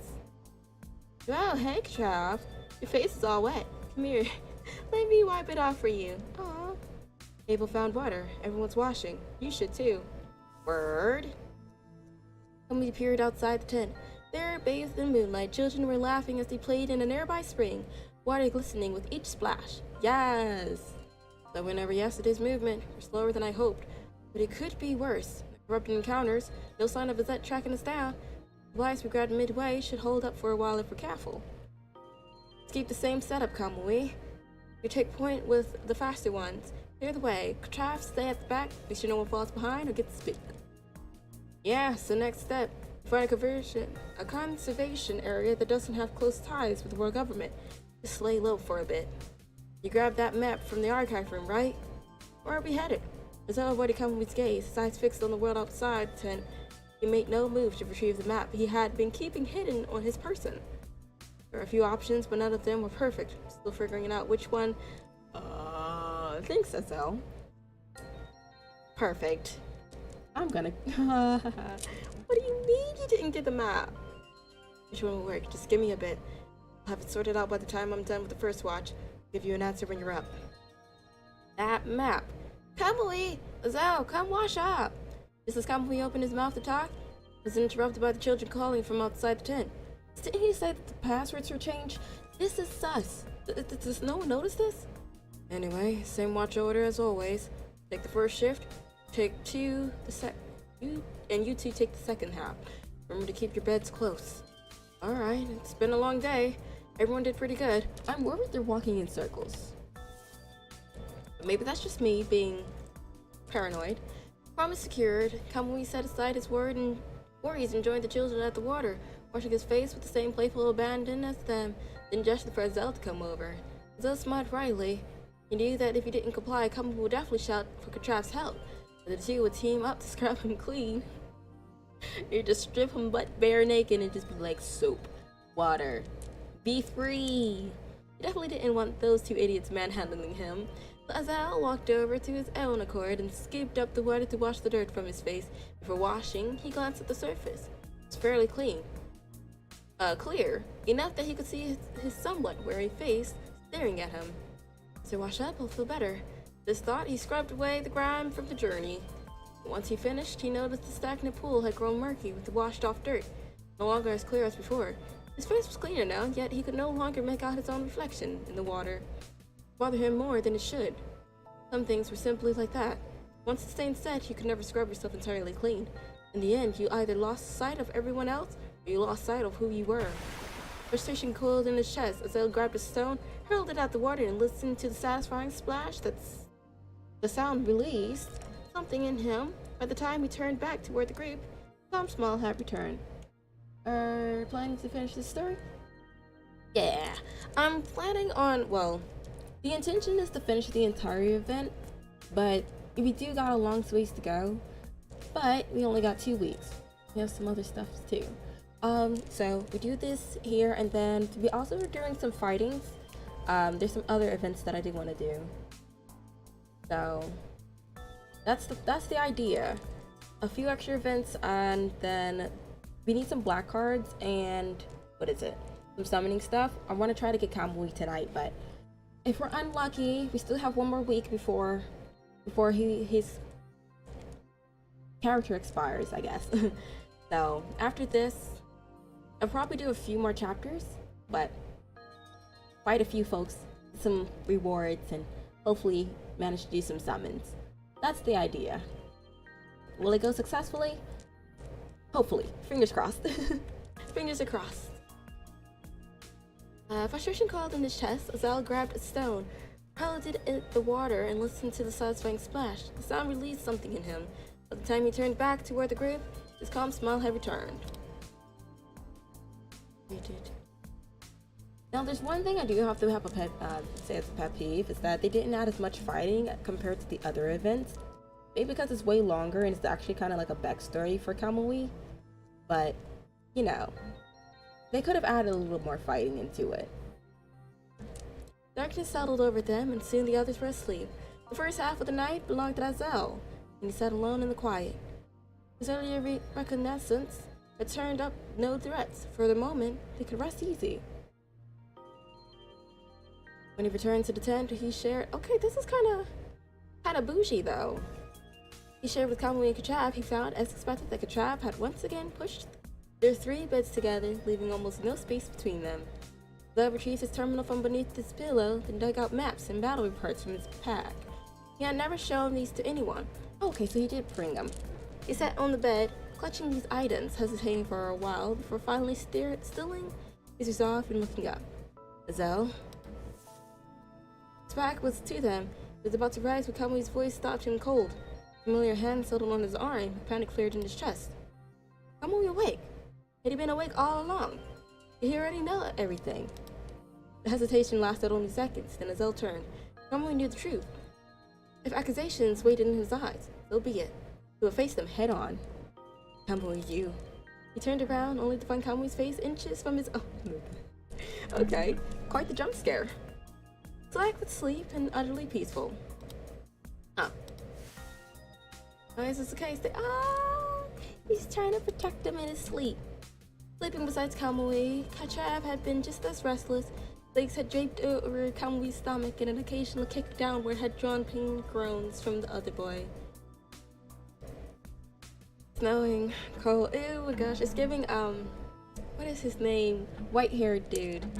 So, middle, Kamui squeeze right, me left. I'm sorry, you're gonna have to reiterate them as instructions. What a pair of idiots. So carefully moved Kachab's leg. Though he had no illusion so it would stay put, he then gathered the blankets they'd kicked away, carefully covering them both again. After finishing, Zell stood and made it all the way to the tent entrance before he couldn't help himself. He walked back and used both hands to firmly close Kamui's wide-open mouth. If your drill gets anywhere near my spot, you're sleeping outside, Kamui. After leaving the tent, Zell walked to a secluded spot far from the campsite. That's a bad idea. He glanced quickly at the map and documents in his hand, then used his terminal to dial a number he'd long since committed to memory. Don't tell me it's Marilys. I was about to call her Meryl. 5 minutes, little Zell. You're 5 minutes late. Do it again, and I'll close this channel for good. You missed our agreed window. The rules, but to cut you off right now. No more intel, no more supplies. Nothing. I'll let it slide just this once. Consider it sympathy between like-minded souls. What do we share? We do share the same burdens, don't we? So of course, we look out for each other. Oh, I hate where this is going. In Marley's words, Zell betrayed no vulnerability. He drew a steady breath, then replied. You still waited, though. What do you actually want from Izette? I do like sharp children, little Zell. Of course I want something. This is a transaction. Do you know what this word means, yes? Ugh. I hate her. Like, it's a 50-50. The world government has a vested interest in certain items locked away in Izette's old archives. Believe has always been terribly stingy with me about them. Won't share a thing. But you're his right hand. aren't you? You have run that place. I imagine you know more than you let on. What are you planning to do to Izette? Who is that? Darling, we're on the same side. The world government and the Zed share an enemy. I simply want to understand our allies better. Is that so wrong? Honestly, Azelle, you're such a good kid, but that suspicion of yours is unbecoming. The supply station I sent you to, wasn't it actually what I promised? Well stocked, perfectly safe? I've held up my end every time. Don't tell me you care more about that place, the one that lied to you, that was ready to throw you and those children away, than the kid actually depending on you right now. As I brow furrowed slightly, I know the archive password. Before I give it to you, I need the other half of the map. There we go. I do love a child who knows how to make a deal. The soft beep signaled Marlis sending the remaining data to Azelle's terminal. In return, Azelle passed the password Marlis needed through the communication line. Does your promise still stand? That I can reach you if I need help? The counselor on the other end heard the hesitation in the question and chuckled despite herself. Oh, my dear little sons, of course it does. Don't worry, we have plenty of time ahead of us. I doubt. I look forward to our next chat. Oh! Oh no, don't... Wait, hold up, something's wrong. All members have proceeded as self-directed, making their way toward the next destination. The route suggested they should have arrived at a conservation area edge by now, yet here they were still lost, the dense woods closing in around them. Maybe the data's outdated. There has to be a conservation area nearby. Let's push through, find shelter first, then figure out the rest. Oh, well, there's one. The weather had been far from cooperative. Fog rolled in as they pressed on, forcing the team to stay close, each step forward harder than the last. Eventually, the entrance gate to the conservation area emerged through the haze. There it is! Guys, look! Still speaking, the boy approached the entrance and reached for the communication device. Then he stopped. The gate wasn't locked. It gave way easily as he touched, swinging open without resistance. Ooh, somebody's in here. Huh? Evil, wait! Don't go in there! Ooh! Why? Kamui's warning came too late. The boy had already dashed into the conservation area, and barely 3 steps in, a brutal attack caught him square, hurling him back onto the ground with a heavy thud. Corrupted!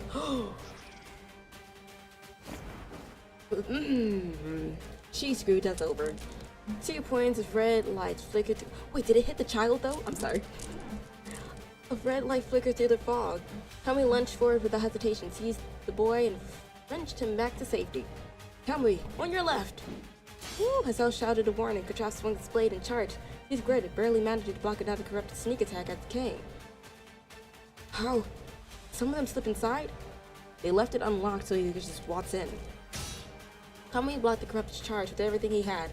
Then he surged forward, battle cry tearing from his throat, and landed a blow that hurled the monster several meters through the air. Rawr.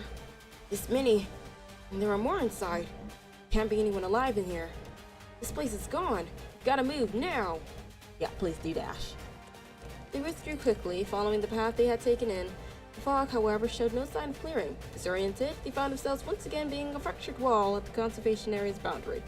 The corrupted had swarmed in numbers far beyond their expectations. In the unfamiliar territory, with attacks coming from everywhere at once, injuries mounted quickly. To make matters worse, every direction looked the same. There was no telling which path led to an escape and which led to more danger. But a heavy impact had echoed through the air. It was Carol, and a metallic arm had howled out from the thick fog, tearing apart her backpack and slamming her hard against the wall. No, not our baby! No! Carol! Oh, where did he come from? Carol, move! If she could, she would have. She was pinned against the wall by metallic people. Okay, sure. Out of nowhere, Lauren emerged. He was fully armed, lunging his head to shield Carol from the incoming strike. We've been found out. Reinforcements arrived on his heels. Not many, but the gear was superior. It would be enough to hold the line. Uncle Lauren! Evac route secure. Everyone's with us. They're right on us. Can't break away. Homie called out to Joe. Despite their efforts, the corrupt kept coming. He had eliminated several, but the horde was endless, pinning them in place with no path to retreat. Some of us will stay to buy time. Oh no, we're never gonna see him again. Listen to me. You run. Don't look back. Don't stop. You get to Izette in one piece. Got it? No, Uncle Lauren. I'll stay with you. No, you will not. Sorry, little Carol. I'm not letting you have your way this time. You're Barley Corn's hope. Zed's hope. Hell, maybe all of humanity's hope. If someone's gotta bleed for that, let it be us old-timers. You don't die here. Not today. Joe, get her out of here now. Fine, but you hear me, Lauren. I'm not playing babysitter forever. You damn well better make it back. Move. We wait any longer, we're all dead. Ignoring Carl's cries, Joe seized her hand and forced the path through the corrupted encirclement. The other evacuation soldiers had moved with them, shepherding the children forward. The ones who stayed had made their choice in the silence. Calmly, they had turned to face the horde, knowing full well that he would not. I guess that was supposed to be something, but I could not read it because it was all at the bottom of the screen. Anyway, the Carter had formed a tight ring around Lauren. Their roar shook the ground, and in another heartbeat, they would tear him to pieces. So they're gonna have to go back anyway. There's no point of them leaving. Huh, that's all you got? You think loud noises scare me? You monsters stormed into our home. You butchered our families. And let's not do a monologue. You destroyed everything we built. You don't show mercy, do you? Not to the old, not to the sick, not to the weak. My little girl, she must have faced things like you at the end. I couldn't save her back then. You best not touch these children. Word. Speak it. Like this, Picasso. This word split, I wish they would have added like a fighting sequence into here. Like, I don't mind the long dialogue, but like, you know. This word split the air like an enraged lion, a battle horn calling the faithful to war. And at that call, every soldier who had stayed behind charged into the fray. They were soldiers, had been soldiers, strong in body, armed with purpose, filled with courage, sustained by faith. As the corrupted tore into them, those qualities faded one by one, but even mindless, even dying, their bodies held the line. They became a wall of flesh and bone, carving a red path through the machines so the children could escape. How long had it gone on? They lost track. Time meant nothing. The number of dead blurred with the number of still standing. Corrupted howls and the wet sound of pierced flesh became the only music left. Pain stopped registering. Eventually, even the idea of being alive slipped away. But this was sacrifice, something so simple, so fleeting. And not one soul stood, huh? Go to hell, you monsters. You will never touch our kids again. He pulled the pin of the grenade. Oh! I mean, okay. He pulled the pin on his grenade. Final desperate measure. No one would ever catch the children fleeing back to Izette now. The children would make it home in their stead. That was enough. The explosion came deafeningly. Crimson flame climbed toward heaven like a barrier of pure resolve, cutting off the path completely.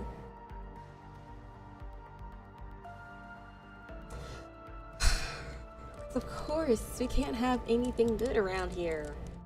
Leaf's gaze remained fixed on the screen. Every member's signal was displayed.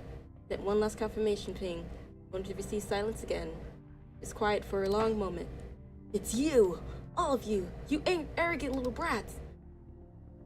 But anyway, I'm just... everything's gonna be fine. Unable to accept the reality of the situation, Jones requested permission from Leaf to return and support Lauren's team as soon as he arrived back in his... When the reinforcements fully reached the scene, however, they found their path entirely blocked by debris from the explosion. Forced to remain in the communication room with the children, Joe waited in hope for a signal from Lauren, but heard nothing in return. Confirmation pings went unanswered by the soldiers left behind. Most of their signal devices were registered as destroyed. It was painfully clear none of them was coming back alive. If you hadn't run off like a bunch of idiots, that fool Lauren wouldn't have noticed you were gone. He wouldn't have rallied everyone to come find you. If he hadn't been so damn determined to save you, Carol, he'd still be alive. Okay, you're blaming it on the child. That's fine. Yeah, she's definitely not gonna be traumatized in the end and think everything is her fault. Don't talk to her like that. No one knew there'd be corrupted in that conservation area. I was about to say camp. As always, Kylie had stood up for her sister. This time, however, Carol did not hide behind her, and the others like the frail little girl she once was. Then she stepped forward on her own, clutching a brooch tightly in her hand as she broke into tears. It was me. Before we left, I was scared Uncle Lauren would worry, so I wrote him a letter. Oh. I told him we were leaving. This was his birthday gift to me. It belonged to his daughter. There's a tracker inside. Said she'd give it to him so she'd always know where he was, and if he was safe. That's how he found us so fast. That's why I hadn't written that letter. If I haven't taken the brooch, my fault. I'm the one who got him killed. Beryl found herself unable to speak another word. Bowing deeply to Joe, her hair tumbled forward, concealing her tear-streaked face while she sobbed without control. Joe, too, lost his composure, his face flushed red as he fought to hide his own unraveling. I told him to stay away from those kids. I warned all of them. He'll get attached. Don't play hero. They're never coming back. What good are your words now, you little... You should be the one... No, let's not say the kids should be the one have died. No, Joe, breathe. Here's some lavender. I don't know. Joe, shut your mouth. Okay. Okay, Leaf is actually reclaiming himself because I sure enough did not like him at the start of this. Like, okay. Oh! Leaf's shout coincided with Kamui's sudden movement. Just as Joe's arm swung down, Kamui lunged forward and blocked the slap that had been intended for Carl. Ooh. Let's not hit the children now. Kamui! So, I'm fine. Trav, come back. Stay by my side. Kamui did not dwell on that slap. Instead, he met Joe's gaze with calm composure. This all started because we tried to run away. We'll take full responsibility. Whatever punishment coming, I'll face it. But we never wanted anyone to die. We knew about the relocation order. Even given another chance, we couldn't just stand there and watch our friends get thrown away like cannon fodder. I'm the one who planned the escape. Blame me all you want. But please, let the military leave the others alone. The ones who just didn't want to die for nothing. They don't deserve that. Don't listen to him. I helped plan it too. Whatever punishment there is, bring it to me. Should I give you a golden tray while we're at it? Same. But what are we talking about? We all decided together. You think we just let you take the fall? Yeah. We just didn't want to be thrown out like sacrificial lambs. We didn't want to die. What's wrong with that? If you're going to punish someone, punish all of us. No, let's actually skip getting punished. Better than getting tossed into some high-risk zone like garbage. If our lives can pay for luring them, the others, then fine. Enough. Lee's furious shout silenced the restless children. They loved him. You can't blame him. This is my fault. When we first came to me, I should have been honest with all of you. The military's orders came down, but I already fought with the higher-ups. Got them to agree that our own soldiers deploy first. Me to rescue Kratos, not you. For now, just focus on your training. Here in the base. When you reach the next phase, when you've got more control, then you'll be brought into missions gradually. You couldn't have just said that first. You know, honestly, I'm disappointed. With conflicted emotions clear on his face, Leaf looked around and spoke in an almost pleading tone, a sentiment that touched the children in the room. However, I object. What do you mean I object? You all know how bad it is out there. Those rescue zones are death traps. That's exactly why Command wants bodyguard units deployed, because your abilities might actually break through. What abilities? We can't send all our soldiers. We need bodies here to protect the base. And if even our best elites can't complete these missions, what then, huh? You just throw our own people into suicide runs? What you're saying is that we should follow that counselor's playbook. Sacrifice children. Kids who aren't even adults yet. Send them to die in our place. Oh, he's spitting facts right now. We're soldiers, warriors, and above all, we are adults. No matter how much pressure they put on us, we carry it. We have to. He voiced no further objection. Those words were impossible for him to say. He questioned himself over and over. Was it resentment? Unwillingness? The truth was, he still hadn't recovered from his closest friend's sacrifice, and the thought of himself now paying the same price was unbearable. Then put me on the roster. In a long while, he finally spoke. Saw the list. Places that need reinforcements. One of them is my hometown. Lawrence, too. Many more. Places where soldiers like us grew up. Places we swore we protect. I've heard them talk, you know. Around the barracks, late nights.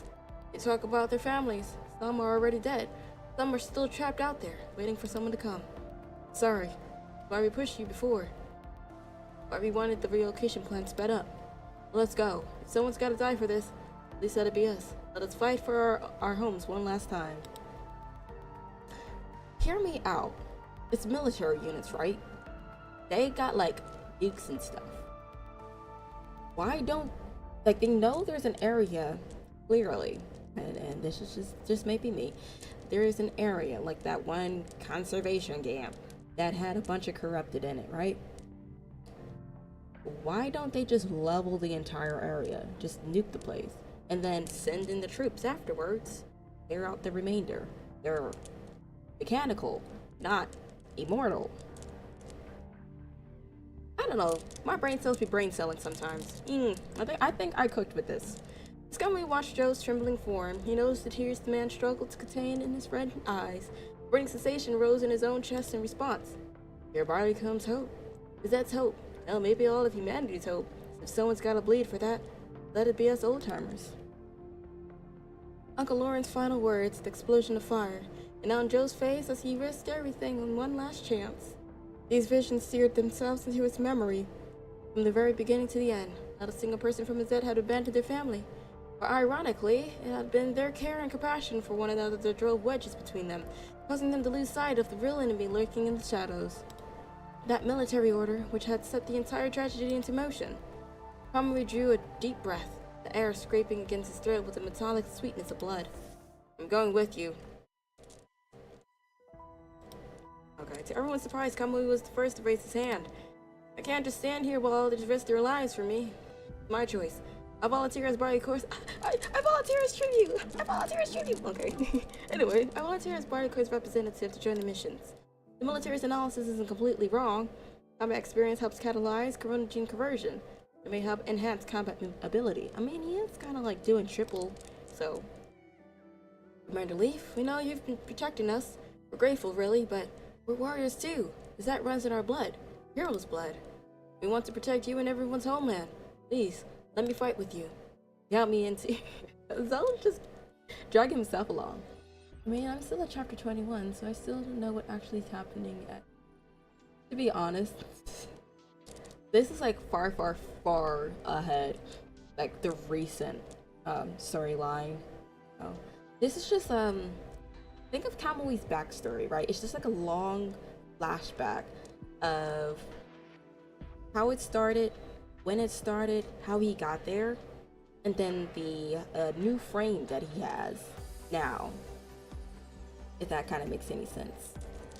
So we got brother, we got adopted brother, and unfortunately the parents got nuked in front of them, but we're gonna overlook that for now.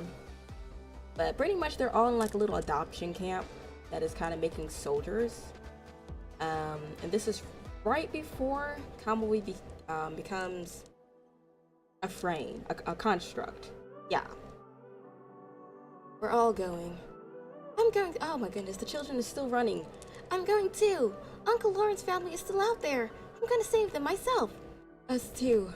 A number of the trainees also raised their hands. Zet had offered them shelter and a place to call home, but they felt compelled to take risks from the belonging. They held onto the memory of every soldier who had stood guard over them and the compassion they had once been shown.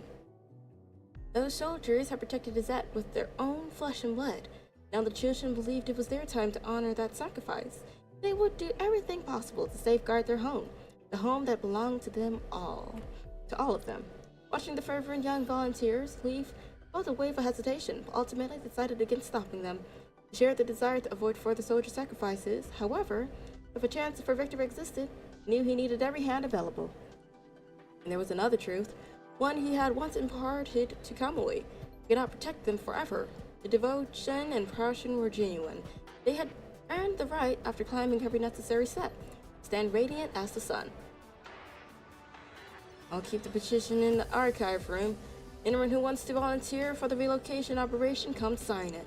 Deadline's 1 week from now. When the day comes, everyone whose name is on that list departs together. Joe stepped forward to sign first, accompanied by a handful of soldiers, followed by Kamui, Azel Kachav, and several trainees. As the most exceptional candidates Project Barleycorn had produced, we had already addressed those remaining behind. The message was simple: have no fear. The noodles are here. Anyway, keep training and advancing the base. At the base, they would be the ones in charge ahead and protect them all. The remaining members all fell silent. They considered themselves weaker, more timid. Just imagining that terrifying battlefield made them instinctively want to run. But those who had volunteered appeared utterly fearless, though they carried something unique inside. Kamui's story is still kind of confusing to me. During the Kamui interlude, did you play it? Did I? I don't think I did. A lot of like the interludes or the side stories I didn't really get to, or like the character stories. Um, I just kind of procrastinated on them. Um, yeah. I think it was somewhere in between. Like, didn't Kamu become like a bug of something? And when Kamui became a construct, it was like two of them in him or something like that. I think I might be completely wrong. I'll have to go ahead and check it out. Because I have a feeling I am far off the mark. And that's something they realized could be shared and passed on to others. Week later, Leaf made a final review of the signatures in the petition. It included every soldier and every trainee from Project Barleycorn. Finally, Leaf signed his own name in the last remaining space. He's like, if I'm going to go ahead and see everyone go down, I'm going down with them. Fair enough. In 2162, following orders from the world government, all personnel from Izet embarked on a relocation and rescue operation codenamed Solar Exodus. Oh. Okay. Oh, wait. Memories deploy. Okay, we get some fighting. Let's go. We get some fighting. I'll do this one and then we'll do the events. It's open. Let's roll.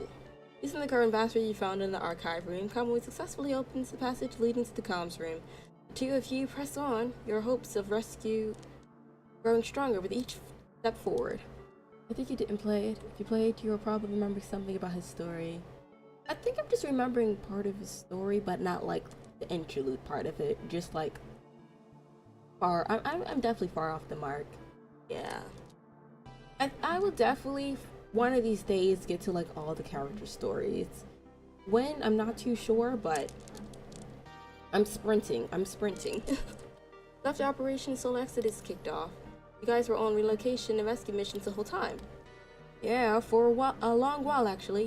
The beginning was pretty rough, not gonna lie, but it got smoother.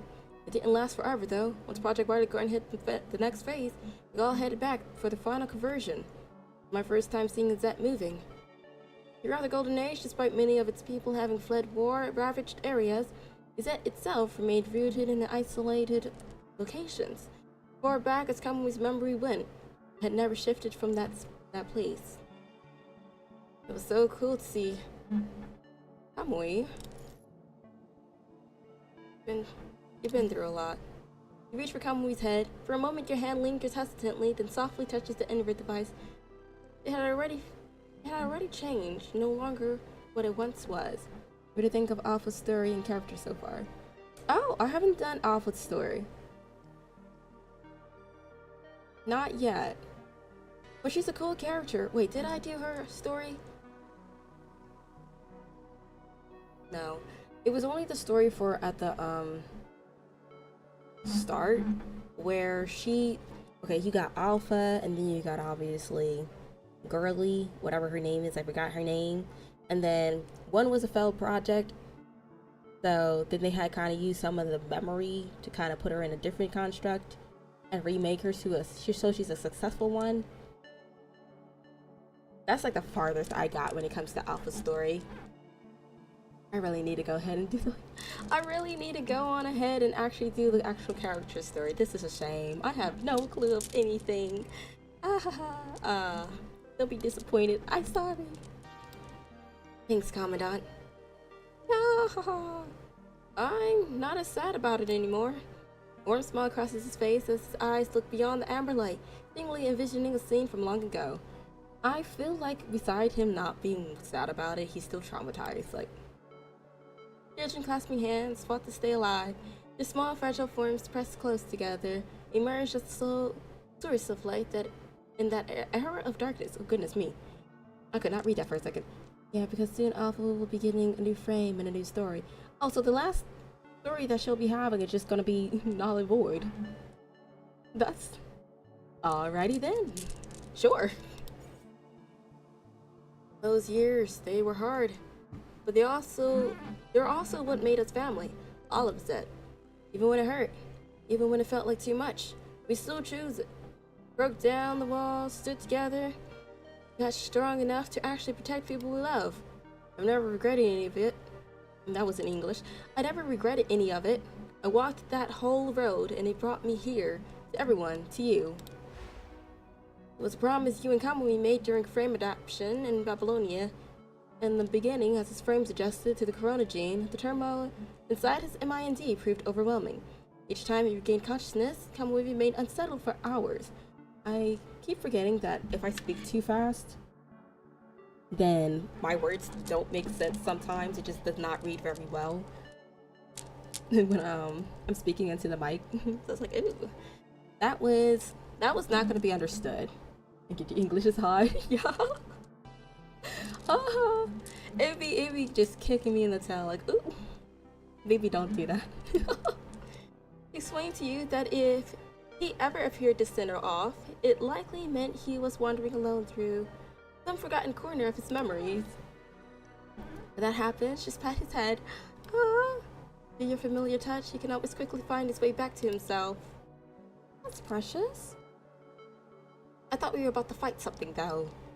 Once the brief moment of tenderness ends, Kamui's smile disappears, and he continues guiding you slowly forward to the gloom. Oh, then without warning, we get flashbanged. A subtle ripple courses through the murky air. What is it? That's a good question. The faint disturbance does not go unnoticed by Kamui. Acting on instinct, he pulls you behind him and immediately sweeps the area for any indication of ambush or hidden intruders. Fine Roger concentration nearby is spiking. The corridor leads straight to the comms room. What happened in the comms room? Wait, don't tell me. Having confirmed that no enemies lurk in the vicinity, Kamui moves to the wall and seizes the intercom. As far as he can recall, this device connects directly to the communications room. Oh! That doesn't sound good. The line opens at once, yet silence greets him on the other end, when the clamor of chaotic crashing reaches his ears, and a feeling of dread begins to creep through him. Don't let it be his brothers. Hey, anyone there? This is Kamui. What's happening over there? This is SU0, Kamui calling. Somebody copy, please. I beg of thee. Sometimes we gotta cut curls and suck with the typos. You're speaking Chinese native and probably in-house translators. True. Sometimes I'll be roasting, but I just gotta be understanding and be like, You know, I've been making the same mistakes, so let me not. Cause it's gonna be the next sentence that'll be mad basic, that I'll just be like, butchered. Terrible.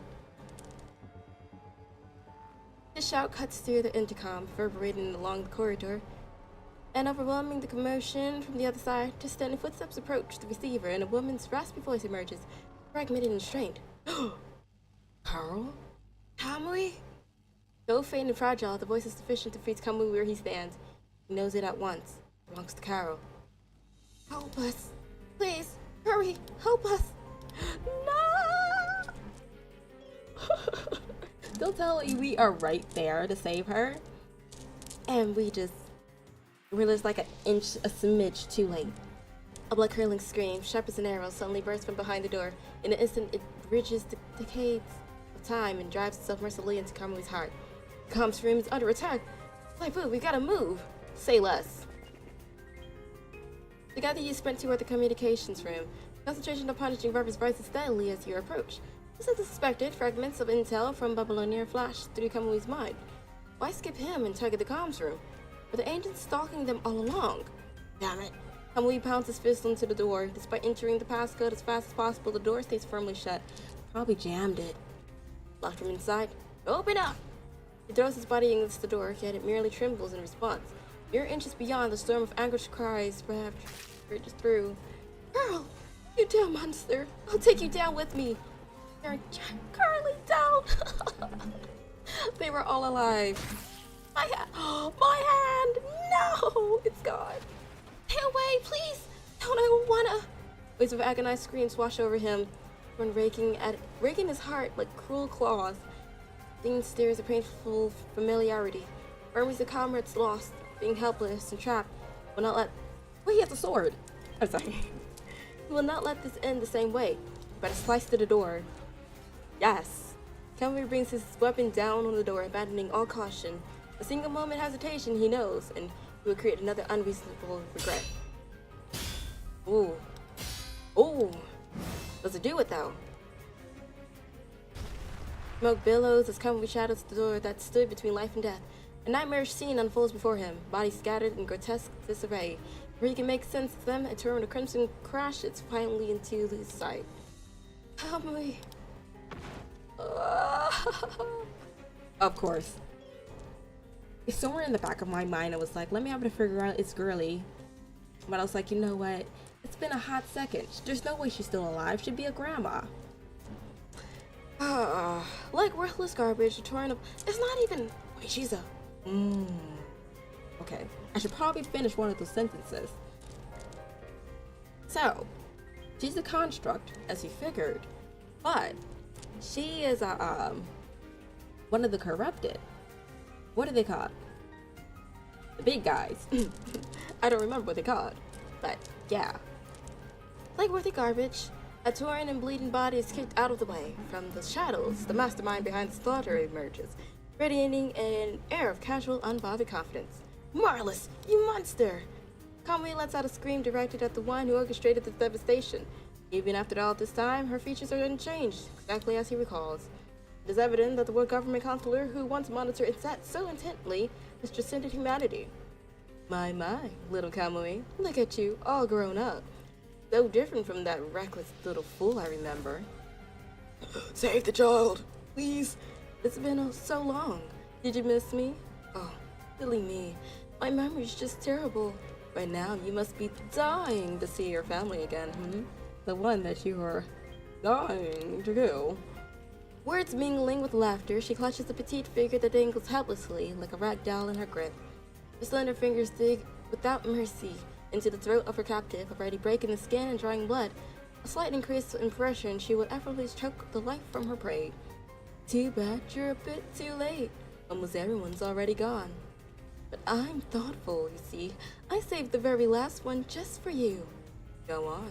It's a family reunion. Say hello. Drop kicker. Oh, wait, she's still alive. Kamui, run now. No, we're drop kicking her.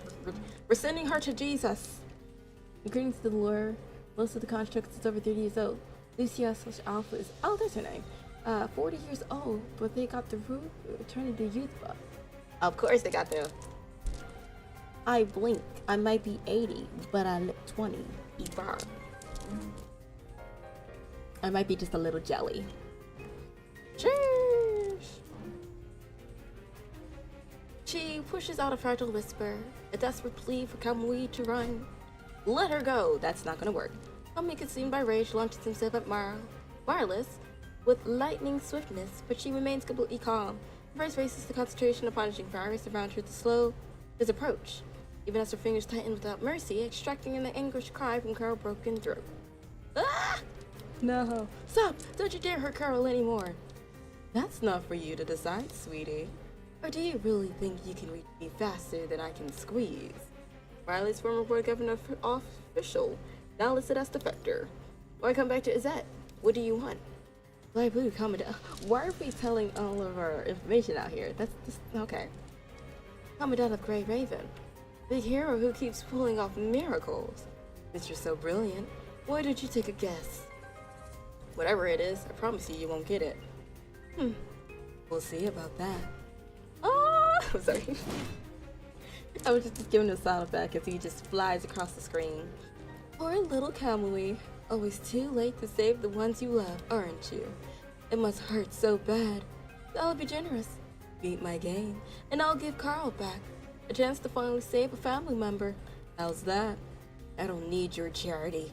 Me and Saibu will wipe the floor with you. You forgot a space. Oh, you silly boy. When did I say I'd be your opponent? You Izzet people never play fair, so I'm keeping Carol right here with me. Can't have you pulling any tricks. That's for the test. Your opponent is someone else. Oh, please don't say it's Zell. Don't worry, this will definitely be a fight you've been waiting for. We already fought his mom and dad. Oh, have mercy. I have a feeling it's gonna be his brother. You know what? Maybe I am wrong. Maybe I'm wrong. Maybe I'm wrong. I hope I'm wrong, actually. But I've been spot on for a minute, so.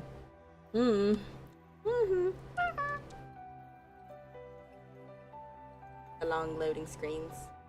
Rumptiliumptious. Comely incompetent. Okay, rather than finding herself, she dispatches an opponent she prepared specifically. Strange sense of familiarity. Who are you? Why are you on the enemy's side? Have you forgotten me? Oh, How it could you forget is, me? brother. That's exactly what your sin is, Kamui. Alright, well, I wasn't wrong.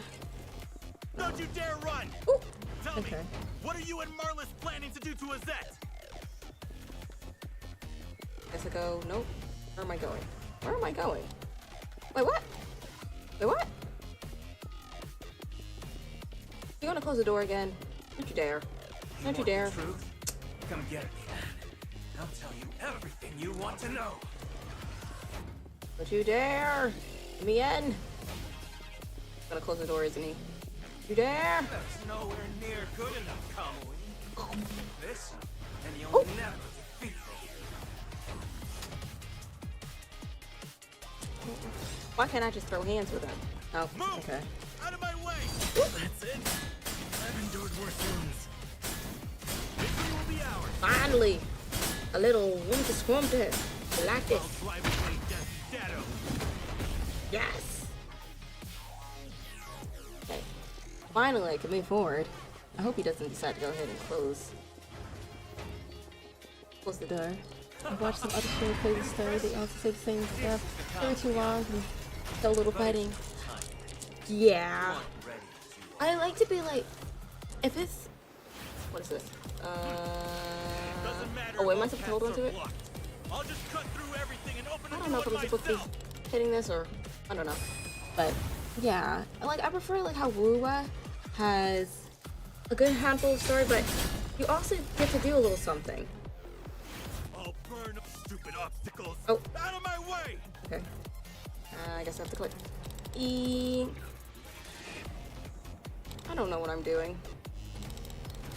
Come on. Oh, I guess I'm supposed to click yeah. Okay, yeah. It has potential. I do like that the story is a bit longer compared to like the old stories, but sometimes it gets to a point that it's too much. Everything I hold dear. Ouch! I got backhanded. Worse wounds. Victory will be ours.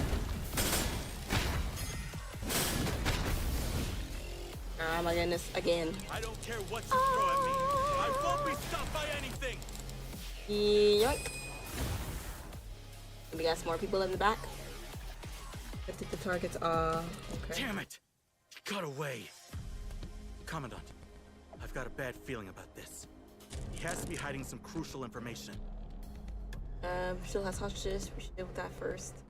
He's escaped to a deeper area. I'll try to catch up. Yee! Complete my list. Yes. Okay, cool. And more story.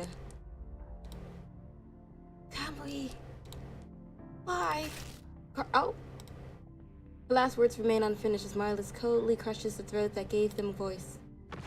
Oh. The dense punishing virus has ravaged her form, corruption seeping into her mind. Though she exists as a construct, every last trace of her life has now consumed entirely. Carol! Springs forward, catching her shattered body as it falls. The heat of life has already vanished from her frame. No death of anguish or remorse can change it. Carol is gone. She will never return. Test over. What a shame. Just like I thought. You're not the golden sun I'm looking for. These insects actually fought me, clawed and scratched to keep me away from the essence that they were desperately protecting. Keep saying if they waited for you, if they gave it to you, you'd save them all. Pathetic. Sunspots are always sunspots. Take the essence. Think of it as charity. Burn yourself to ashes with it. Maybe buy yourself a few extra seconds against me. I just realized that I think Kamui has XP. Ooh, I could be wrong. I don't think so.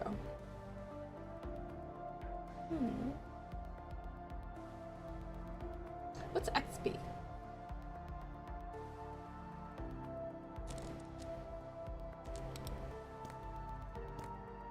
Kamui deserves better. Shut it. The tragedy of insects is their misplaced hope. In yours, you just won't face reality. Saviors are fairy tales, but this world is full of nobodies. And when nobodies pretend they can save the world, they just lose more. Everything they love, everyone they can't protect. You lost everything and still couldn't save one. That's the real tragedies for nobodies like you. I said shut up! The desperate swing passes through vacant space. Kamui finds only emptiness waiting for him, a phantom devoid of all substance. Was this an illusion? What's that? Please tell me it's illusion. Probably isn't. Why? Why didn't you run? Why did you just stay here? Why did you wait for me? Why? Stands motionless, staring at the bodies collapse before him. The urge to shout overwhelms him, to demand answers. Scream that they should have escaped while they could, retreated to somewhere secure, forgotten about him. That would have been enough. Everything inspired, basically the same design. It could be technically be in the same universe. Oh. I don't think I've seen any character that'll be similar. Now, with the... No, I doubt. Actually. It would be cool to see like a little something crossed over. I've seen, I don't know if it was real or not, but Commandant did make a feature in WUWA some time ago, a long while ago. At least that's what I saw. I don't know if it's real or not, but that would be kind of cool. It'd be interesting if they decided to do a crossover of WUWA and PGR and WUWA. No one speaks to answer his silent outcry, but in their stillness, they have already given him the same reply. The Commandant and Rover, Alpha and Hiyuki, Selena and Forlova. Yeah. They all have like the...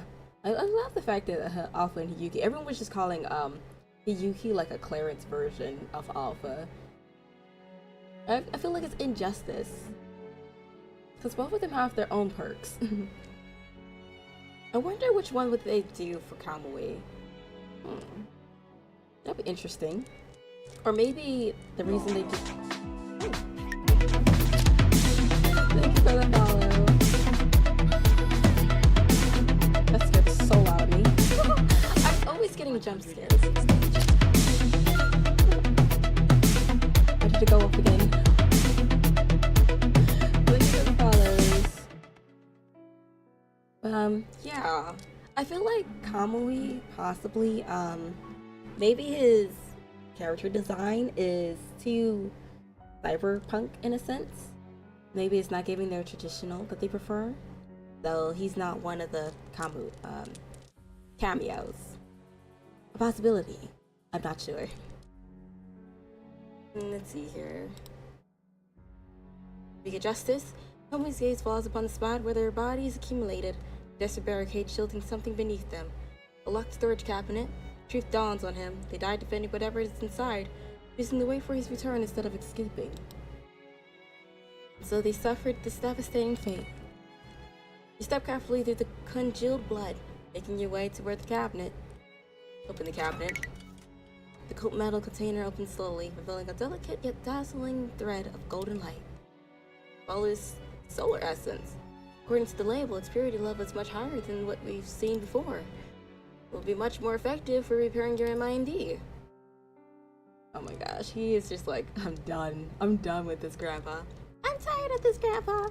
Yuki's name is roughly translated to Crimson Snow. So Alpha's frames were Crimson Abyss and Crimson Weave. Ooh, that's neat. Everything's crimson. The triple C's. The trilogy we've all been waiting for. I like that they really hold everything together. That's a neat little something. A little crossover without having the crossover. Scrumptious. All this for just a bottle of solar essence? Ew. He holds the bottle tightly, yet it feels hollow in his hands. All of this for nothing. He should have never have gone so far, never paid such a terrible price. It's for this, for him. He does not deserve any of it. Solar essence, golden sun. Who remembers what Merlis said earlier? I keep calling her Merle. Not over, Marlis. Marlis is still looking for real golden suns. There are others. They're in danger right now. The memories remain vivid, every moment etched into him, even without the Corona gene's side effects. Agony lances through his mind. He cannot let those tragedies reoccur. He will not arrive late again, failing to save those who need him. Power. He needs power. Virgil, is that you? The storm is approaching? Okay. Let me stop being cringe. I've observed it. I should be compatible enough now to move immediately. The essence storage is in Zet's last fallback point. Fly Blue, we need to get there now. Alright, let's not dawdle. Let us not dawdle indeed. Humphrey carries you now, pushing forward at maximum speed to save every precious second. Hello, Commandant. Hello, Bad. Hello, fellow Commandant. How dost thou do it? Keep calm, Kamui. Do not act recklessly. Kamui, do not give in to fear, Kamui. He tells himself over and over again. This kind of thing has happened before, right? Even in more desperate situations, they have always been okay. Even during that grueling battle years ago, when darkness blotted out the sun for days, one end. Did they not pull through that too? Oh! Okay, that's just how they decide to end it.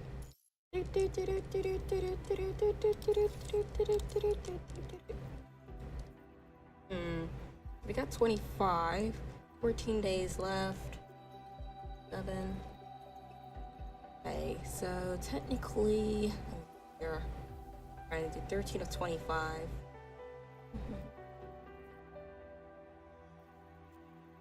That's so much more to do. Okay, we'll do one more. Not gonna lie, I'm super excited for this patch is coming. The upcoming patch for Alpha. Yes, bring her to us. We need her. Ruins. Oop.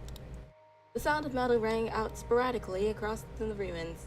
In the absence of any other living presence, the silence felt deeply unsettling, amplifying each noise beyond measure. What's this? Kai stumbled over a broken pipe in its way, lurched forward, attempted to press on, but instantly lost its footing on its loose tile. Just my luck. Rain had recently fallen, leaving the atmosphere thick, humid, and clingy, oppressive to breathe. Puddles of stagnant water filled the ground's hollow, mingling with mud and debris carried by the storm. Its slick, grimy surface explained how even a loose tile could send him sprawling. I recalled that this place had once been an open space in a park. It was clean and expansive. Vision ran here, overstretched in morning exercises, and doves, along with other birds, would land to rest. He extended his hand as though those simple pleasures existed only yesterday, nearly close enough to touch. I've quite a bit of black cards for her, so I'm planning on getting her SS for the Cub in signature. Word? I cannot relate, but I am rooting for you. Hopefully you get them like early. Who knows, maybe get them a little higher than just SS. Wait, is SS the highest? Who knows, maybe you'll have extra summons. I have never managed to max out any of my characters. The pain. But I'm rooting for you, bestie. You got this. No SS. Oh. Okay, okay. Still rooting for you, bestie. But he could reach no one. Could not hold these fleeting phantoms. Those moments of happiness, nor his family and Azet. Ugh, seriously. Am I seeing things from hunger now? Like I could ever actually hold on to anything. Try to scrounge up some grub before it gets dark. I had initially packed provisions sufficient to last until its arrival, but unforeseen complications that multiplied beyond expectation. Absolutely. While crossing another refugee camp, his conscience would not permit him to hoard his remaining supplies. He surrendered everything to a pregnant woman, accompanied by children. Later, his navigation device was destroyed and the country was corrupted, forcing him to spend considerably more time reaching his destination. The existence of a lone wanderer proved far more brutal than he had envisioned, yet he felt no regret. If enduring such trials alone meant others might be spared, that was enough. Oh my gosh, they got prosthetics. I can't read. Prosthetic tech over here. Jesus. Are you caught up in the main story? I don't want to spoil anything due to Peak Story. I'll be honest, I am far from being caught up. Like, very, very far.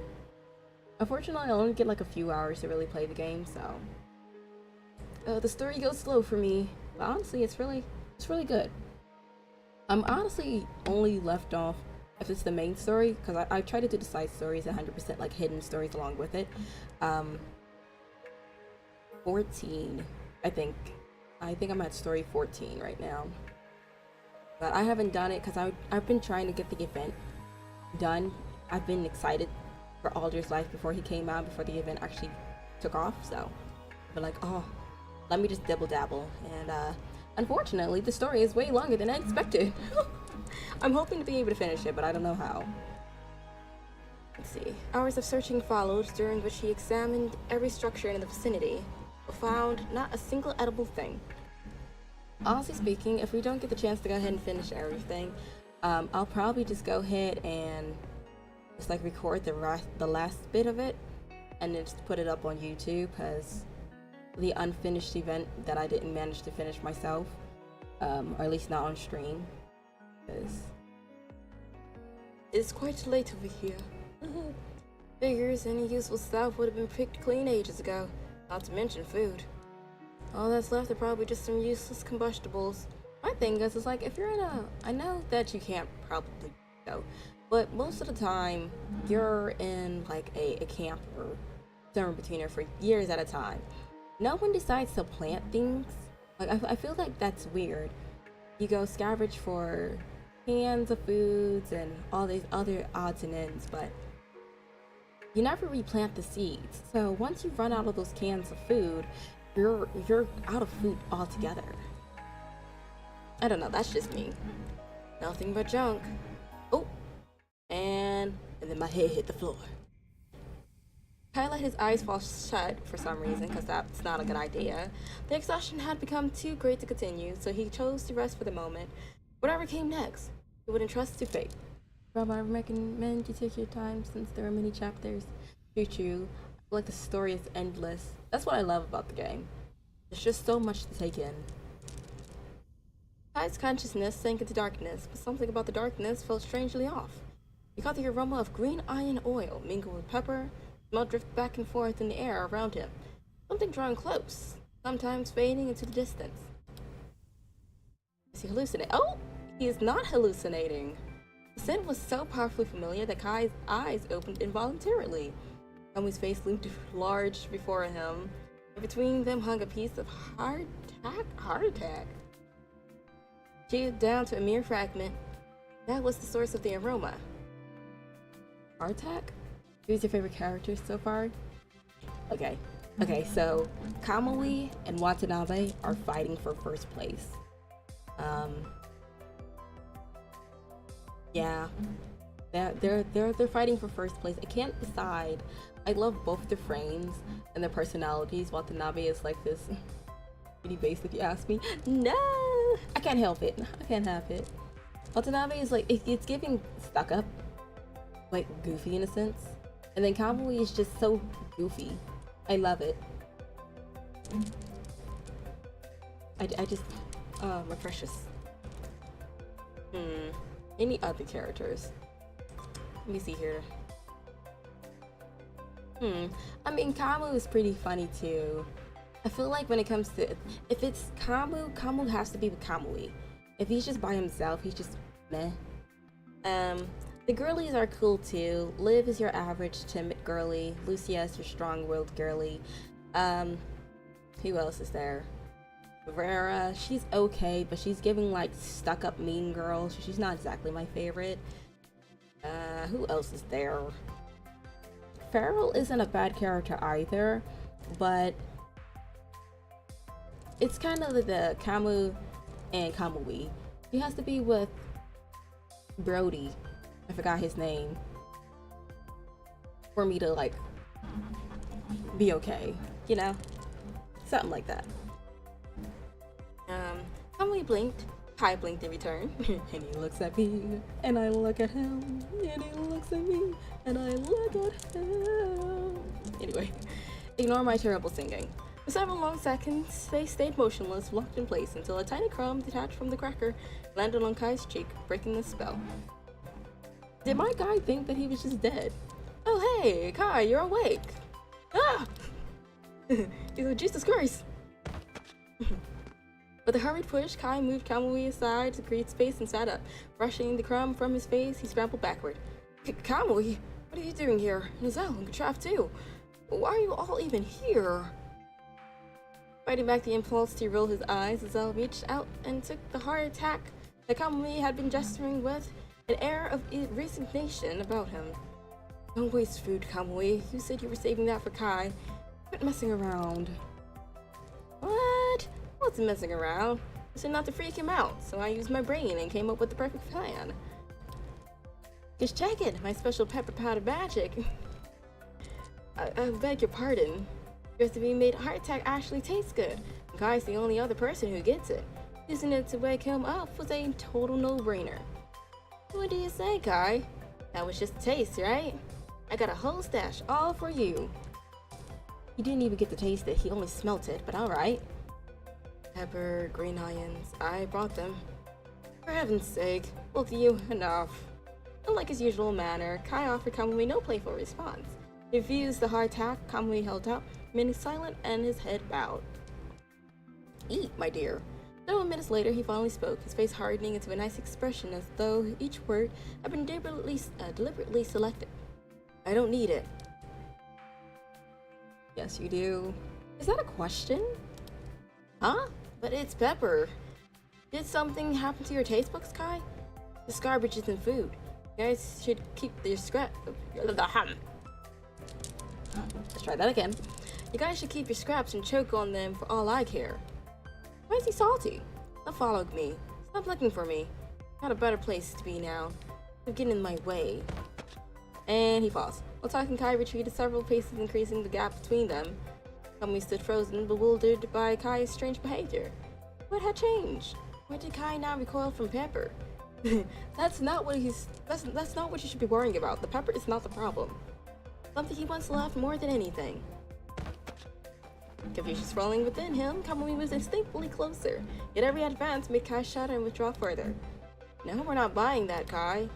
Been rough, hasn't it? Being out here alone? Come on, let's go home. No, I'm never going back to Izzet. Just go away. Leave me alone. Akira! Sorry. Anyway, turning abruptly, Kai fled, the only thought to disappear from their view, carrying no light. He was swallowed by the growing darkness as day surrendered to night. He forced himself onward, running further, seeking better concealment. He could tuck himself behind those crumbling structures. They would lose him forever. Oh! A strange, unsettling whoosh cut through the air, forcing Kai to react instinctively. With his heart pounding, he strained to see into the gloom. Surprise. I know, surprising. The corrupted had breached the area and had seen him, immediately giving chase. Given his depleted stamina and strength, his prospects appeared bleak. Now, if you took that lemon pepper stepper that we was giving you, it would be right. He carried no real weapon, only a small pocket dagger, which is not going to work. He frantically searched his surroundings for anything useful. The first few lunges he evaded with agility. But when he moved to counterattack, the blinding pain erupted in his skull, doubling him over. Ooh! Rawr! The corrupted barreled directly toward him, yet Kai found himself utterly without the strength to flee or evade. Yas! Kai! Somebody lunged ahead. Ooh, this music. Ooh, this music, hold on. Intercepting the strike, as Nozel and Katraf moved in swiftly behind him to protect Kai, who lay frozen and defenseless. Nozel, get him out! Katraf, back me up! I thought he had a fedora on for a second. I was about to say, why does he have a hat on? With a roar, he swung his great sword through the gloom, striking the corrupted core dead on. Kadish. Luck was on their side. The monster was already wounded and operating well below its full strength. Kamui and Katraf dispatched it with relative ease. Once certain the threat had ceased moving, they hurried anxiously to where Kai lay. How is he? Is Kai okay? No external injuries, but the chronogene side effects are hitting him hard. The inhibitor! Good thing we brought it. Quick, hit him with it! Without hesitation, Kamui administered the inhibitor to Kai. They made a makeshift camp at the spot where Kai had collapsed, rotating responsibilities between tending to him and keeping watch for danger. Remained there until Kai's condition stabilized, and he finally woke. So he knew he was in good shape, and he was like, you know what? I'm going solo. because I'm the main protagonist. You are in fact not. Where? You guys, Kamui, why are you still here? Get away from me! Okay. Okay. I can't even defend him. Pushing against the ground with his arms, he made a shaky attempt to stand and flee. Yet his strength failed him, and he crumpled back down almost immediately, looking like a piece of printer paper. Disappointing. Kai. Kamui caught Kai's body with quick reflexes. Figure, who had once stood tall and warm in their eyes, now felt as thin as light as paper. Hey, I may have just read the future. Kai, you're in bad shape. You need real help. Come back with us to Azet.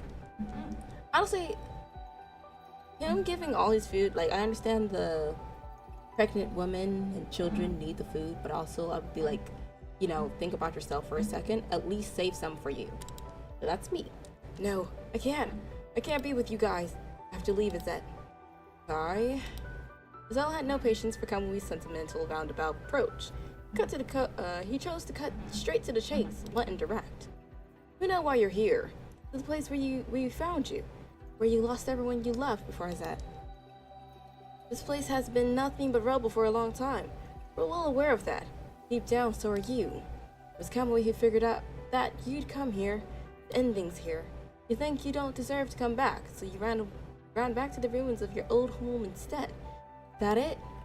You still remember anything about the family we built in Azet? Remember this idiot dragging us all the way out here on nothing but a hunch. Stop talking about leaving so easily. I brought magic potion.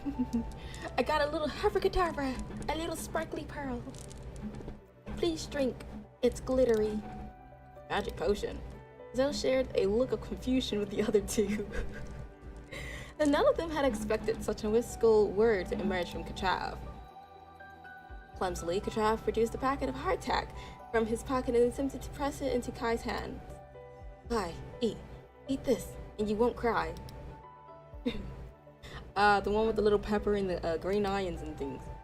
Breeze its blow. Breeze its blow. Finally on break. Word. Let's go.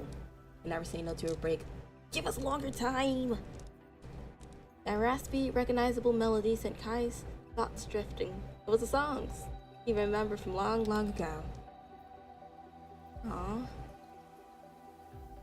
A soft, soft song drifts along. Bright, bright starlights flow along. Why are we repeating the first letter of... Okay, that's fine. The breezes blow, the breezes blow. Off we go to the fair land we know.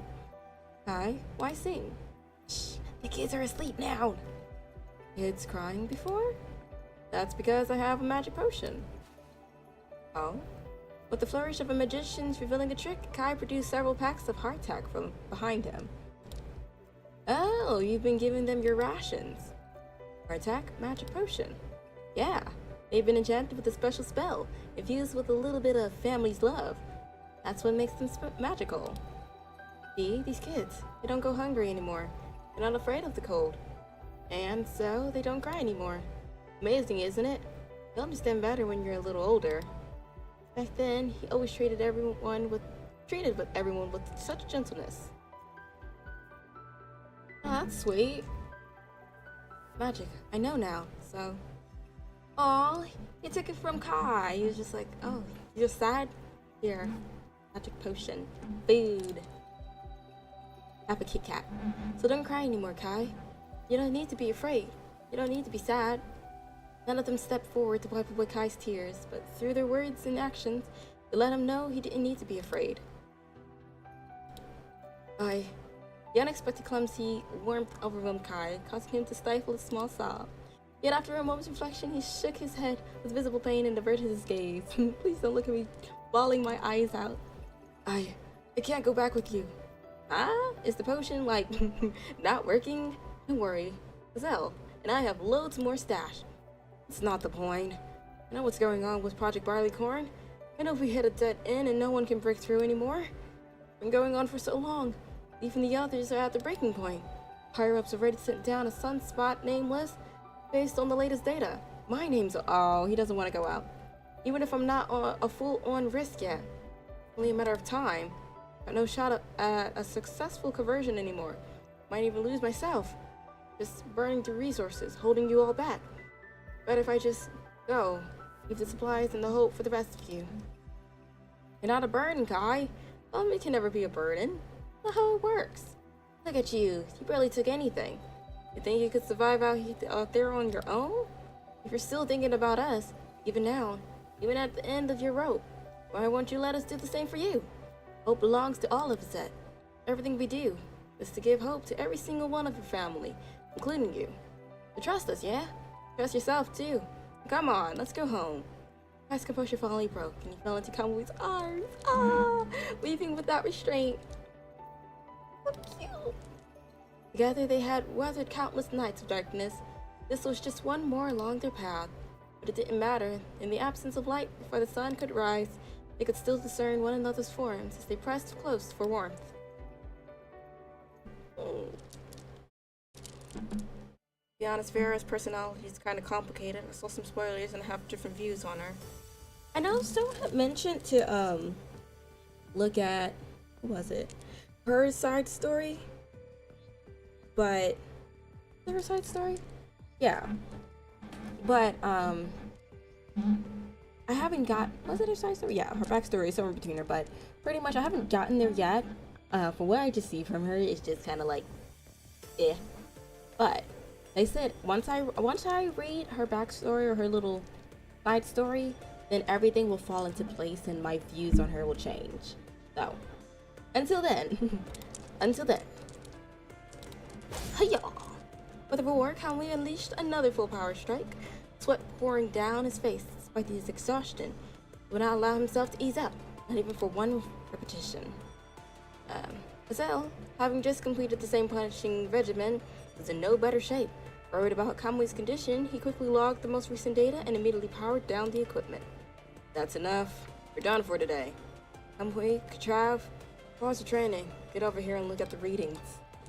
Katrav had driven himself even nearer to collapse. He had to turn in circles several times just to steady himself before falling into step.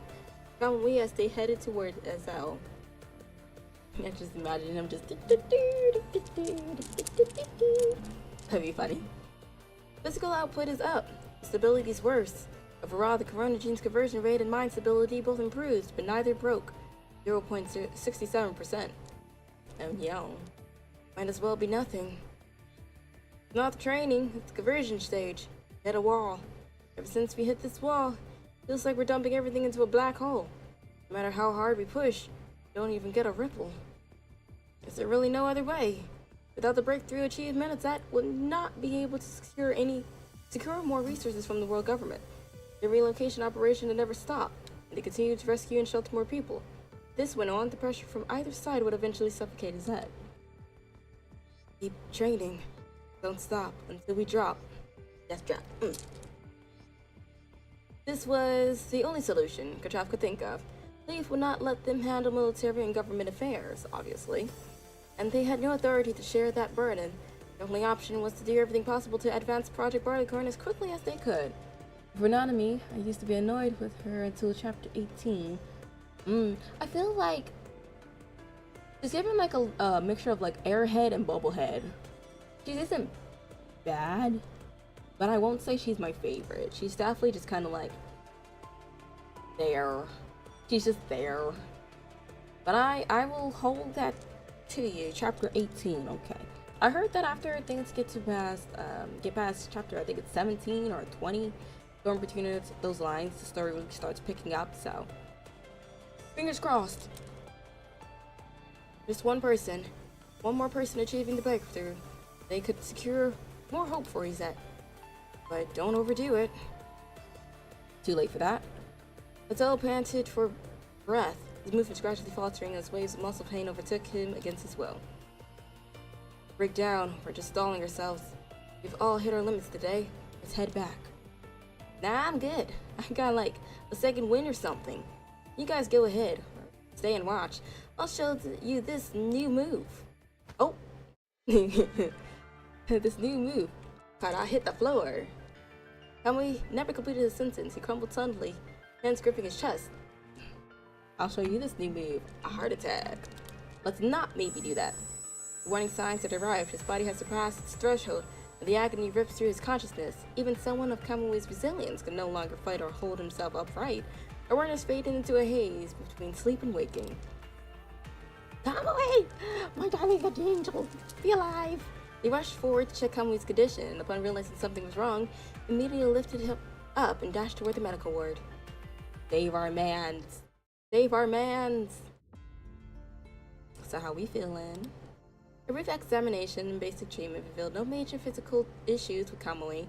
He was simply sprawled onto the hospital bed, murmuring unintelligible fragments beneath his breath. Hurts so bad. Go easy on me. You're killing me. He picked her up. So, are you hitting me? Didn't touch your heart attack.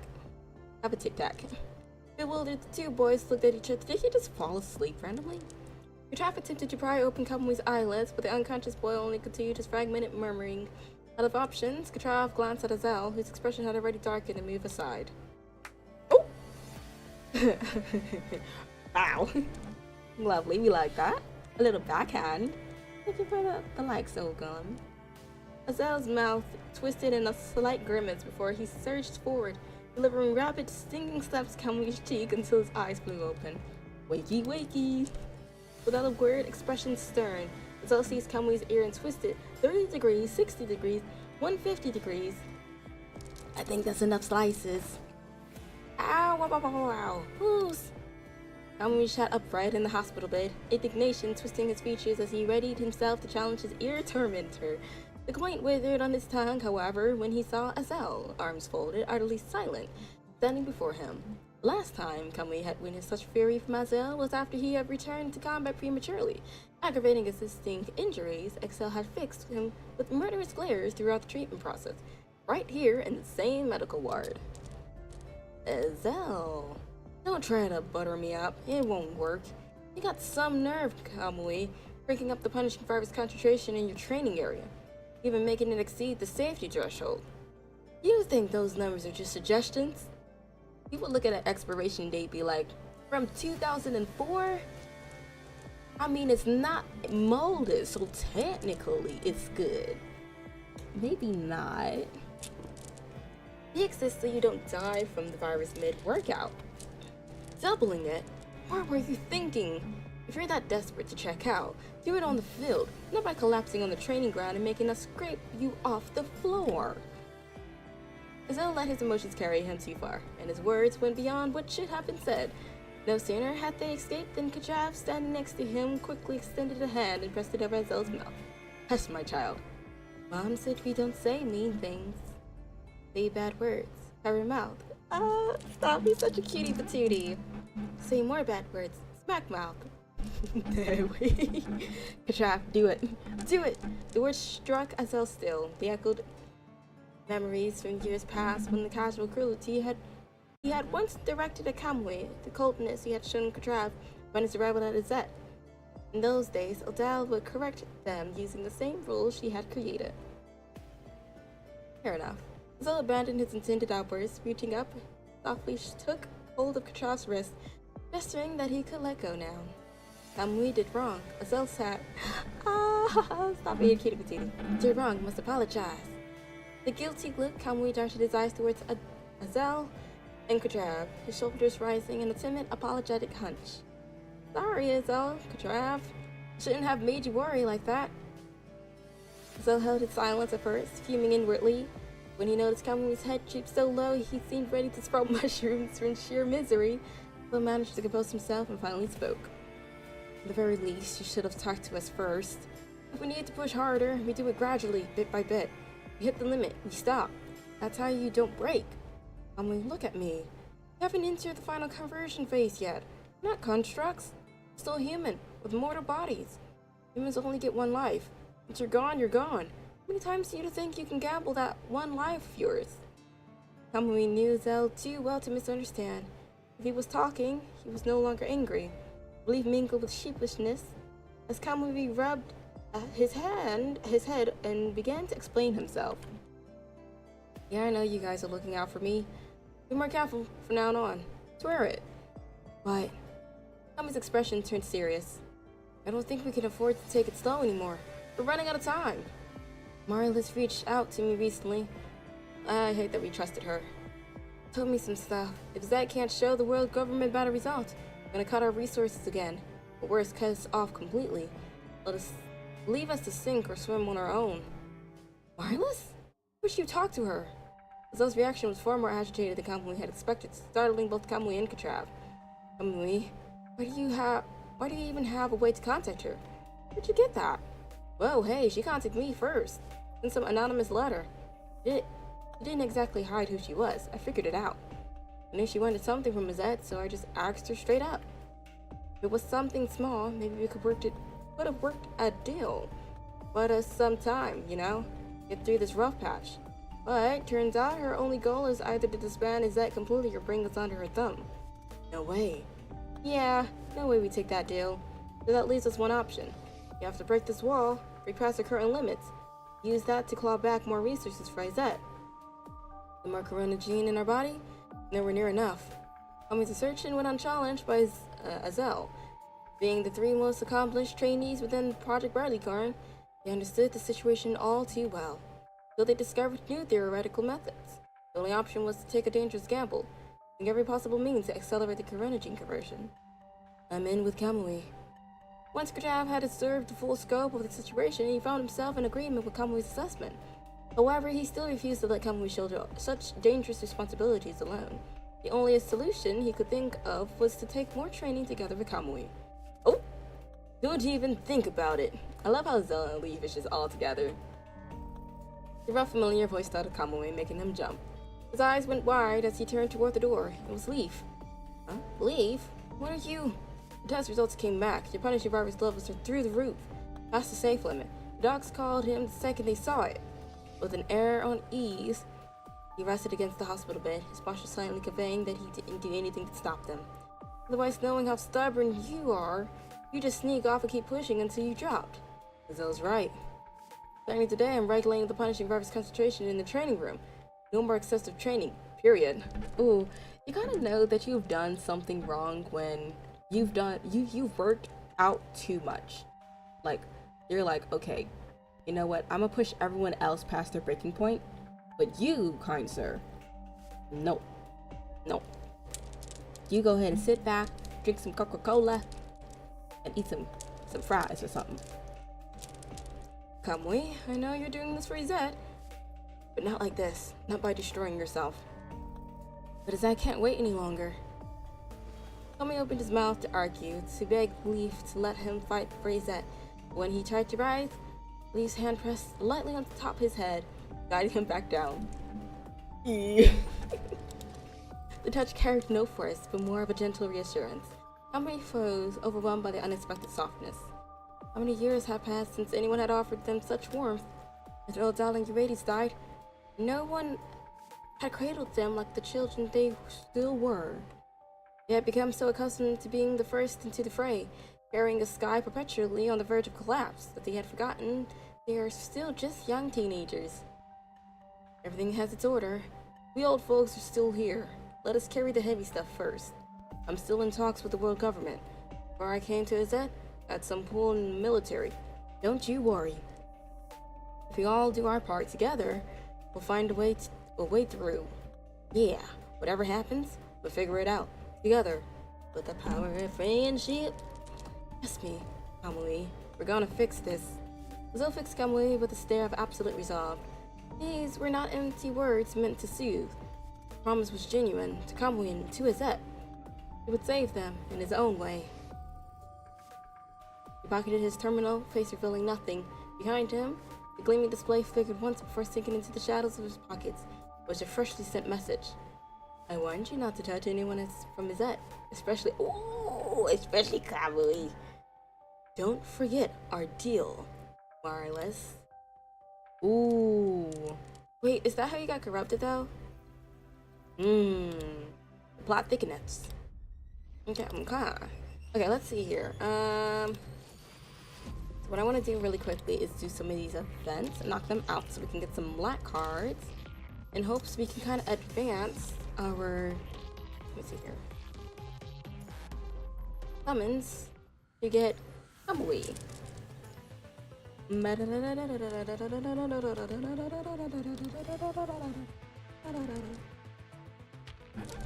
That is the hope. This is the hope. Is it gonna work? I mean, we'll figure it out. But here we go. Roland. Roland needs an overhaul too, along with Lee. Lee needs an overhaul. Roland needs an overhaul. Oop, ouch. Oh, there. Jeez. Every time I start an attack, he managed to go ahead and just, like, counteract it. Ah! I managed to dodge it. Is that And the then- best you can do? She'll be my blade. Oop. I always dodge it and then I run straight into it. No, no. Woo! Life and death are but a moment apart. Now you're on the other side of the line. I will sever this Okay, I did not need to activate her ult. He's already done. Keep moving. This victory is not the end yet. You know, honestly, I feel kind of slow. I feel really, really slow. I just realized her eyes are two different colors. I've looked at her so many times and just noticed. I don't even know how that's possible. Alright, Roland, don't work us, please. Have mercy. Everyone's eyes are practically two different colors, now that I think about it. Life and death are but a moment apart. Ouch. The stupid shot. The sun will set. She'll be my blade. Now you're on the other side of the Yoink. line. Give up. Ah! Was a dodge. But was still in the attack. That's fine. Move. Gonna shoot. Give up. I will sever Yoink. this prison of fate. With the alpha code. Join us! Join us! Okay, he just shot us into thin air. Keep Let that. moving. This victory. I gotta It's save her not for the all end them yet. summons so we can get her.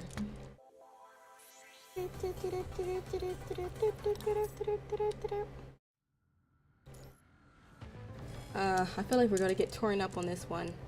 He always managed to work me on the last one.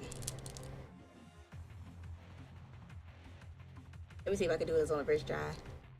Did I earn my crown? Life and death are but a moment apart. Okay, I timed that so terribly. She'll be my Nope. blade. Now you're on the other side of the line. Uh-huh. Give up. Oh boy. Ah! No, no, no, no, no. Snap. I won't hold back. Give up. I will sever Okay, hold on. I think I'm this cooking with prison her. of fate. Gosh. Oh, snap. Life and No. death are but a moment apart. Ah, help me. Come on. Ouch. I was having a combo. The sun will set. I was having a combo for a She'll be second. my blade. Ouch, ouch. I'm supposed to activate. I did mention you should cheer me up about this time. Now you're on the other side of the You line. might. Thunder dodge. Ooh. I won't hold back. Scrumptious. How we do it around here. Keep moving.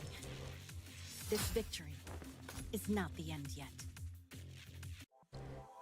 I successfully joined. Can't join the Alpha Cult and not use her correctly.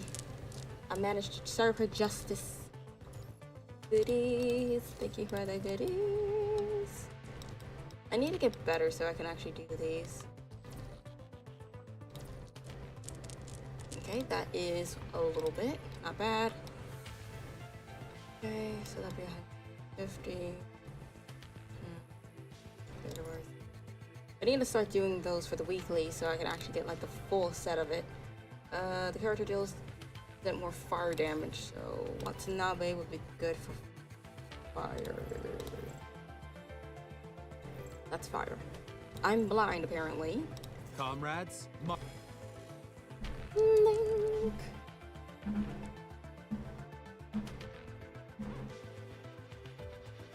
We're probably gonna have like what 5, 6 summons, honestly. But you know, A new battlefield. Shall I'm witness gonna a grind a fresh little bit, victory. try to get a little something, something. Think there was? Hard work pays off. Nope. I no longer Immediately fear just go death. free hand. Nope, nope, nope, please don't. Put your rocket launcher away, please. This dispute is to be settled. I love that you could just snatch them up and bring them to you. That's just like such from Pave the way preemptions. forward. Ouch! Hard work pays. I no longer fear death. It's just his hair just flies. Now we'll never crash out. Okay, not bad, not To be bad. settled. Ouch! But it did not hit. Never. Word. Pave the way forward. I feel bad for them because they just randomly get I summoned. no longer fear. And then they just get just yoinked. He just looks like random lava just shoots at him. Like, okay. Nope, didn't do that. This dispute is to be settled. Okay, gonna hit. This dispute is to be settled. Just a minute. Hard work pays. The Warzone is supposed to have 3 units. Pave the Easier way to claim all forward. those units. Ah, okay. I know sometimes, well, someone, Don't oh, worry ouch. about me. Someone had told me that I it's no better to longer just keep with one for each of them and This just dispute call is it to be quits. settled. I don't know. Hard work pays off. I just kind of kept with, I always just keep with one.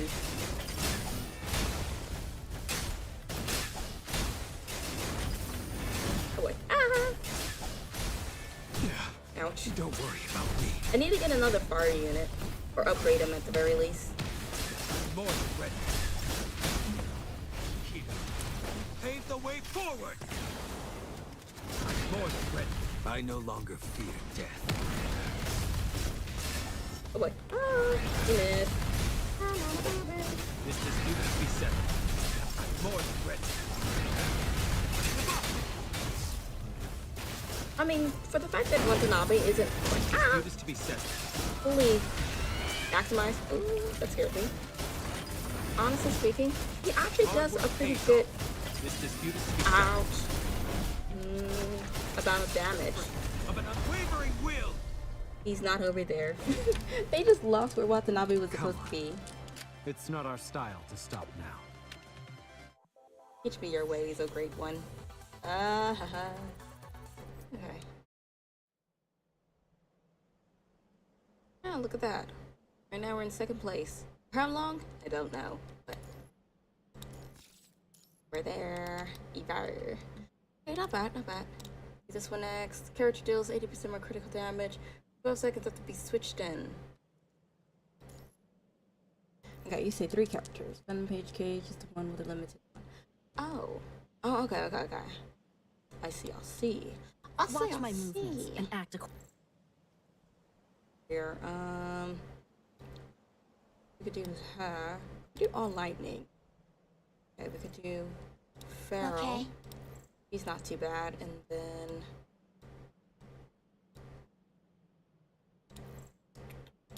yeah, she's pretty good too. She's pretty good. Huh? Let's march together Liv. toward victory. I love her design for this one. She's so pretty. Then you got the Poppy Playtime looking arms for Pharaoh. It's okay. Please don't poke me eyes out. Have mercy. Have mercy. Gotta crack my fingers. This This fight is so cool. better not be a boring one. We shall see. What's that?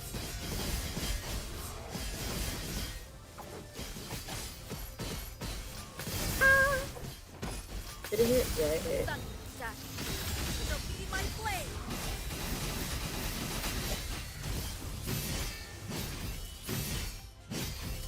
Give up. Oh, what? Life and death are but a moment apart. Now you're on the other side of the line. I sever this prison of fate. You'll have to just switch them out. I feel like they should have activated by now. So be my blade. Not another one can swear. Lots of massive. Yes! Give up. To an extent, I'm Life and death are but a just a moment tad bit apart. jealous. Now you're on the other side of the line.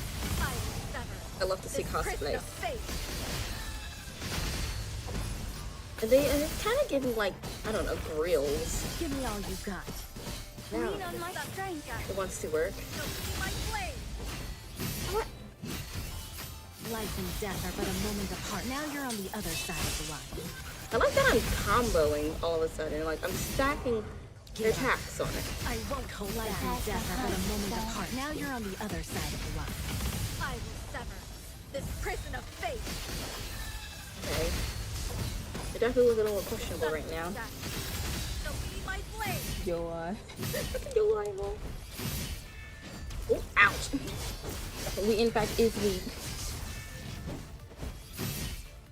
Help. Ouch. Timed it wrong. Life and death are but a moment apart. Let's try it this way. Ow. I will sever this prison of fate. We'll switch to Break the Liv. storm, crush the theft. Return to dust. As the hunt begun. in hopes that. Oh. Oh. Okay, wait. I think I see. Heavenly, I see through hardship. I feel like for Alpha, I feel like for Alpha, he doesn't. Something causes her not to get. why is it locked onto her? Jeez.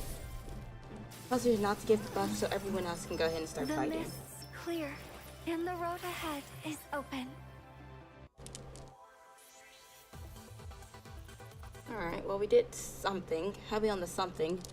That was absolute booty cheeks, but we're just gonna overlook that. I got some more of these little guys, so. Alright, I hate the fact about it that they made the shop So expensive for those. 600, not bad, not bad.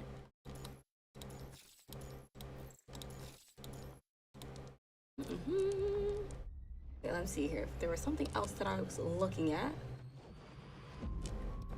In here. Yes. In here. Be here.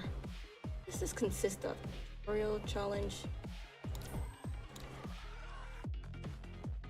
This is to be clear. Have all members survive. Oh, so they let us use him. Yes, we are using it. Okay, I feel like it is So there's other. right to use both of them.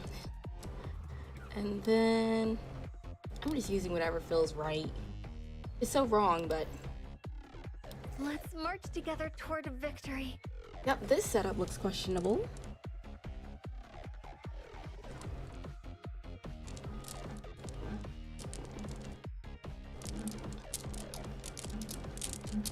I love the music.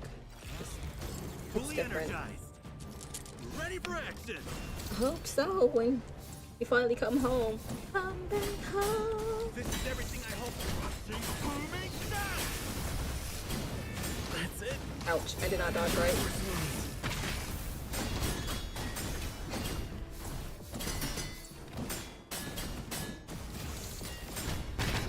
I'll drive away Death Shadow. The ultimate combo. Death Shadow.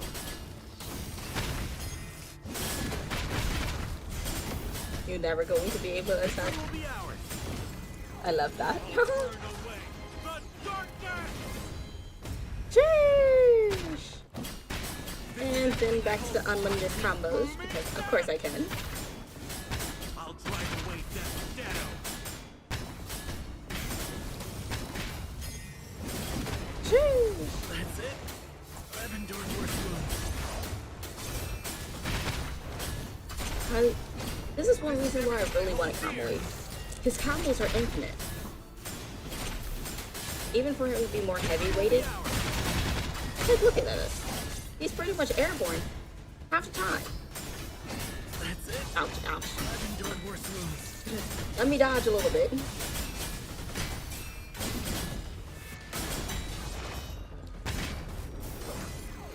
I'll burn away the darkness.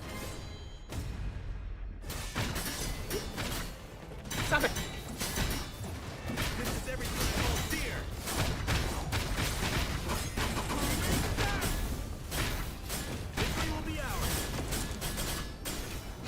exactly what was I supposed to be doing? I don't even know what I'm supposed to be doing.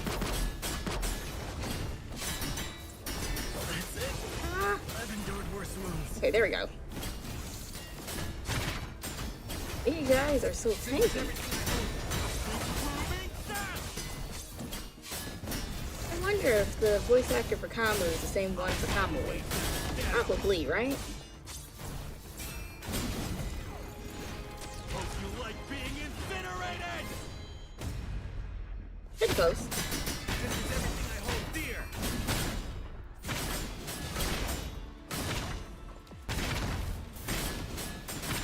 Are they like in a immortal state? I'll drive away Looks like it is. That's not fair. Oh, okay. come hell or high water. The sun always rises. We both have the same VA. Ah! I was wondering because it's like they sound the same for a second. I was like, wait a minute. Something ain't right here. I need to see something. Card stars for reward. Card stars for reward. Okay, so technically, I just need to do the second one. And then we should be fine from in here. I just want the summon. I just want the summons. I know, I'm disappointing. Wait, can we not use... I guess we can. I can take them out. You reporting? That's neat, that's neat. We like it. That's so...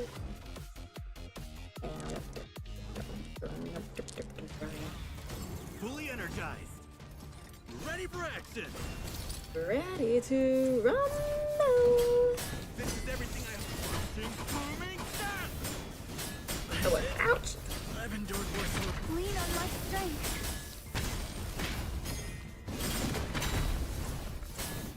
Oh, what? Ouch. This is everything I hold dear. Booming death.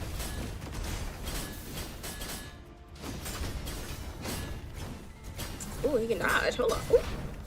Lean on my strength. Oh, I hate the... Oh, stop. I hate the fact that he managed to counteract. Like being incinerated. Okay, we're doing a little something. That's nice. That's nice. This is Oh, boy. everything I Ah! hold dear. Nope. Step back. Booming death. Ooh. Lean on my strength. Victory will be ours. Do the thing. I'll burn away the darkness. We're getting lucky with the fact that... For the fact of the matter is that Liz and Kamu ult is both activating at the Lean same on my time. strength. Oh. Oh, snap! He could just slide over to me. I had no clue. I'll drive away Death's shadow. I'll burn away the darkness. I feel like we're getting a serious buff thanks to that. This is everything I hold dear. Lean on my strength. Victory will be ours. And it will. Hope you like being incinerated. Yeah. This is everything Solid. I hold dear.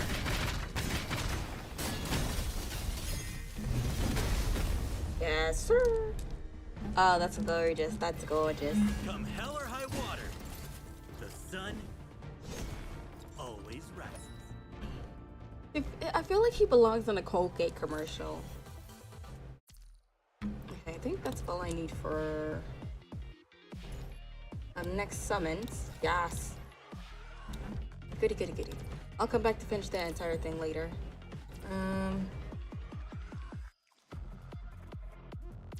They got a little comic for him too. Aw. Okay, this here. 150, no, not 150. 50, 50, 50. So technically I would need to complete 3 of them. So wreckage. Wait, is that okay? Take it down no more than 5 times. Can take it down no more than 3 times. Okay. Seems plausible. If it's like the one I just did, we should be finishing this up in no time.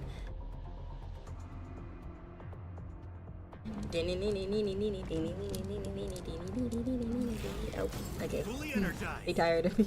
He tired of me. Wrap it up. That's it. Like Face Carnival. Ooh, that sounds fun. I shall. This is everything I hold. Oh wait, he has a shield. Oh snap. Ouch. Oh wait, this is the brother. Snap. Victory will be ours. Did I just get tune breaked? Oh snap, that's not good. Move, move. Yeah, yeah. This move, you taught me this 20 years ago. Why'd he swap me out for?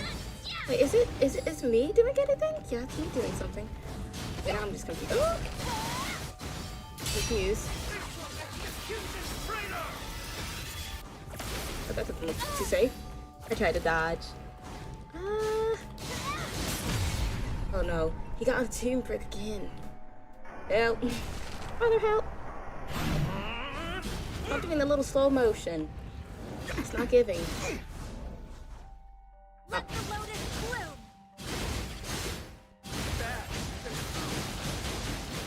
Oh, I like that.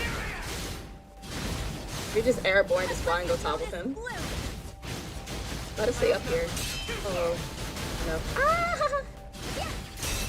It's almost out. Did we do it? Yeah. Beyond the mist. Of course, Sid decided to give us a second round. Because one wasn't good enough. Gather Sunblade. She sounds like she belongs to like a Sailor Moon episode. Ooh, what's that? Yeah. Yeah. Let the lotus bloom. Yeah. Just keep going ham. Don't worry about Let the nothing. lotus bloom. Ah! Ooh!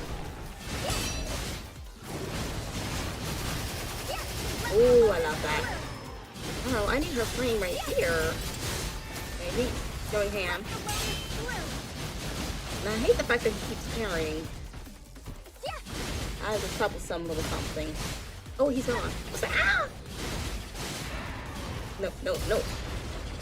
Yeah. Let the lotus bloom. Beyond the mist and the abyss. I'll stop saving it. I'll stop saving it. Yeah, I'm just casually teasing it because I'm in the sky. Gather Sunblade.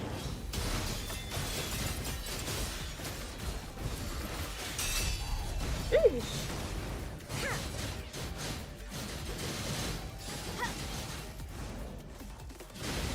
Let the lotus bloom. Yeah. I don't even know where he just went to. Oh, snap. Okay. Where did you go? Am I blind? Oh, snap. If it was before, not now. Bloom. That is cruel. Yeah. But let's see here. Fully energized. Ready for Well, who could put that back? Whoa, oh, oh.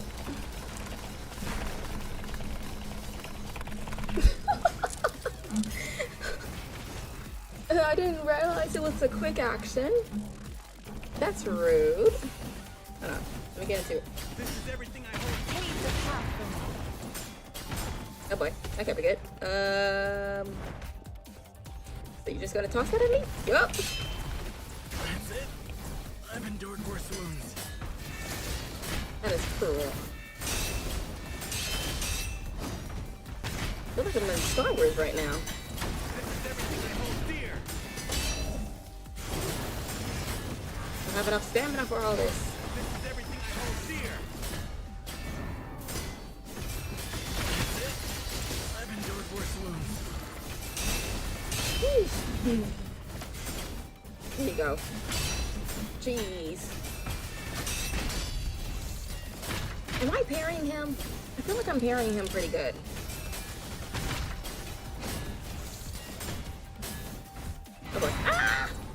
I dodged it. Let me not overreact a little bit. Come hell or high water. That wasn't half bad. The sun always rises. It was racist. He really is giving a Colgate commercial. Or like a gum commercial, something like that. 6 to 15. So this should be the last. Okay. Sure. This should be the last one.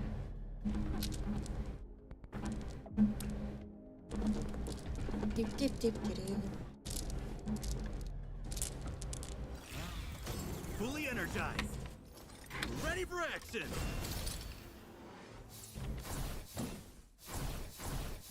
That's it.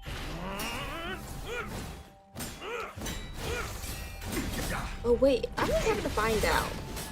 This is speculation. Victory will be ours. But the brother, right? The brother is the true Golden Sun. So when he about to be beatboxing.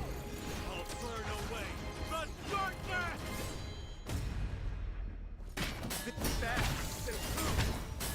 Not the thing fast. Aw, he got me. And he upgrades? Yeah, I figured. It's not PGR unless there's a second phase. Ah.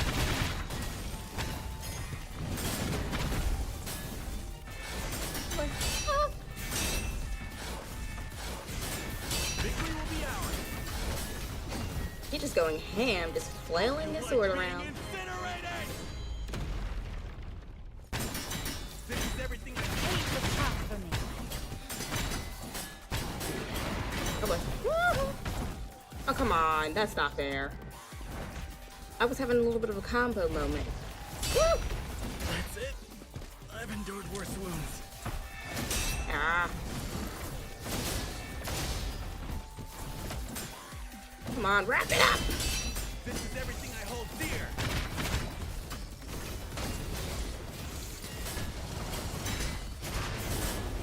Victory will be ours. That's it. I've endured worse wounds. Yeah, put that back. Is it gonna be another quick? Yep. Everything is great. It's got me working out my wrist. That's fine. Oh man, I'm too far. Victory will be ours.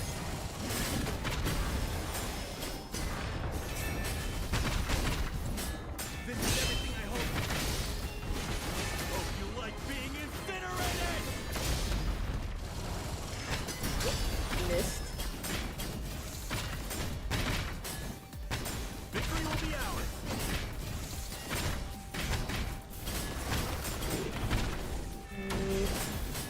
Victory will be ours. Okay, okay. This is everything I hold dear. Pave the path for me. He about to sprint.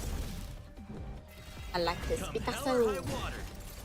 The sun always rises. Technically he's on fire, but alright. I don't know why that just randomly came to my head. That he's like, I was like, oh, he's glowing. And I'm like, no, he technically isn't glowing. He's on fire. Oh, I need one more actually.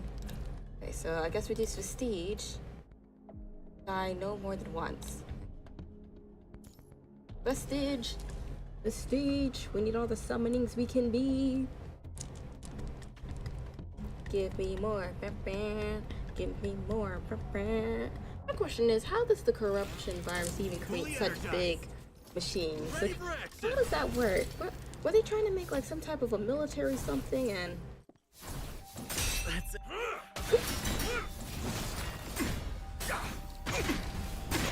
I feel like asking questions isn't going to get me answers.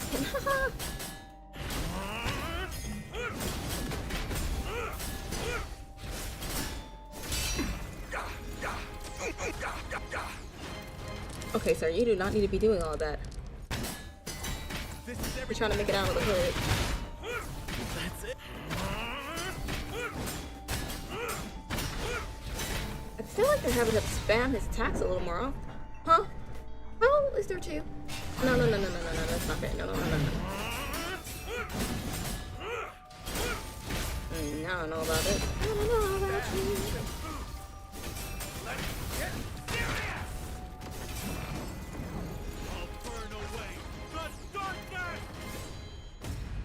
Okay, solid, solid. This is everything I hold. Pave the path for me. This is everything I hold dear.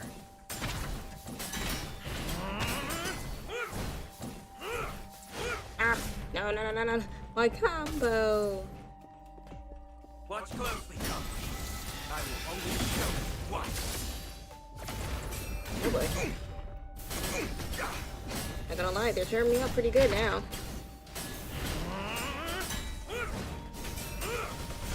Victory will be ours. No, not the slow-mo again. Let me free. I actually managed to dodge.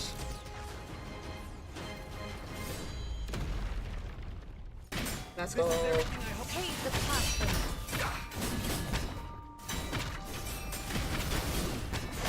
me. Woo-hoo-hoo. I hate the fact that there is a second phase to this, though. No. Over yet. Aw. That's... Sorry, everyone. That ain't right. That ain't right. Don't be. Behold, my unseen blade. Wrap it up. Jeez. Okay, no, no. Ain't no way. You're just spamming. You managed this. Great. Really gave us the most impossible For the challenge. relentless fight of pain. Where are they? Woo. Okay. Nope. Scoping in the shadows. Come on.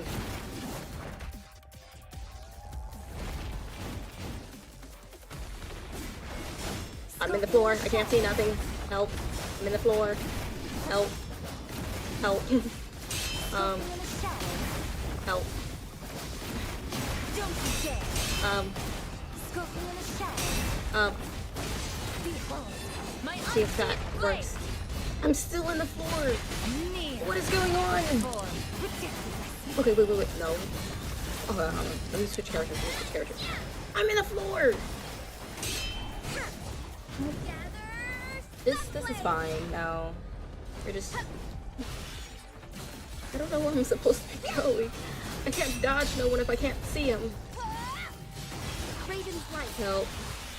I mean, I guess if we succeed, I'll be fine. Right? Yeah.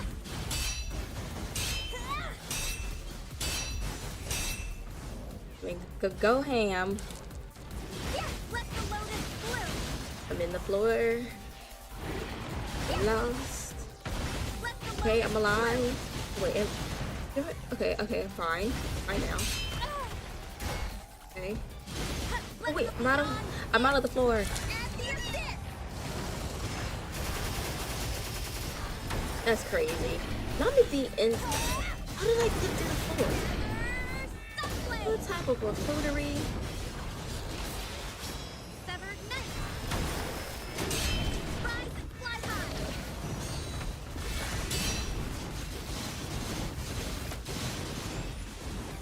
Oh, ouch. Yeah.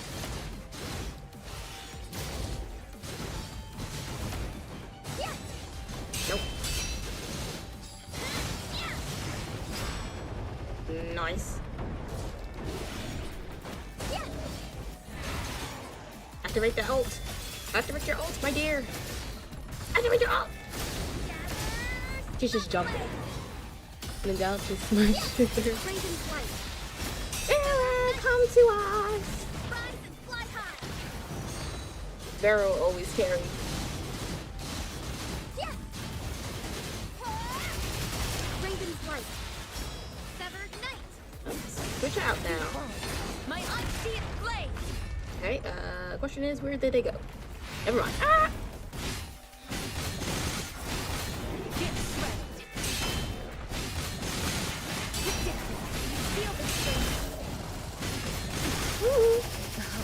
no! I didn't manage to parry it.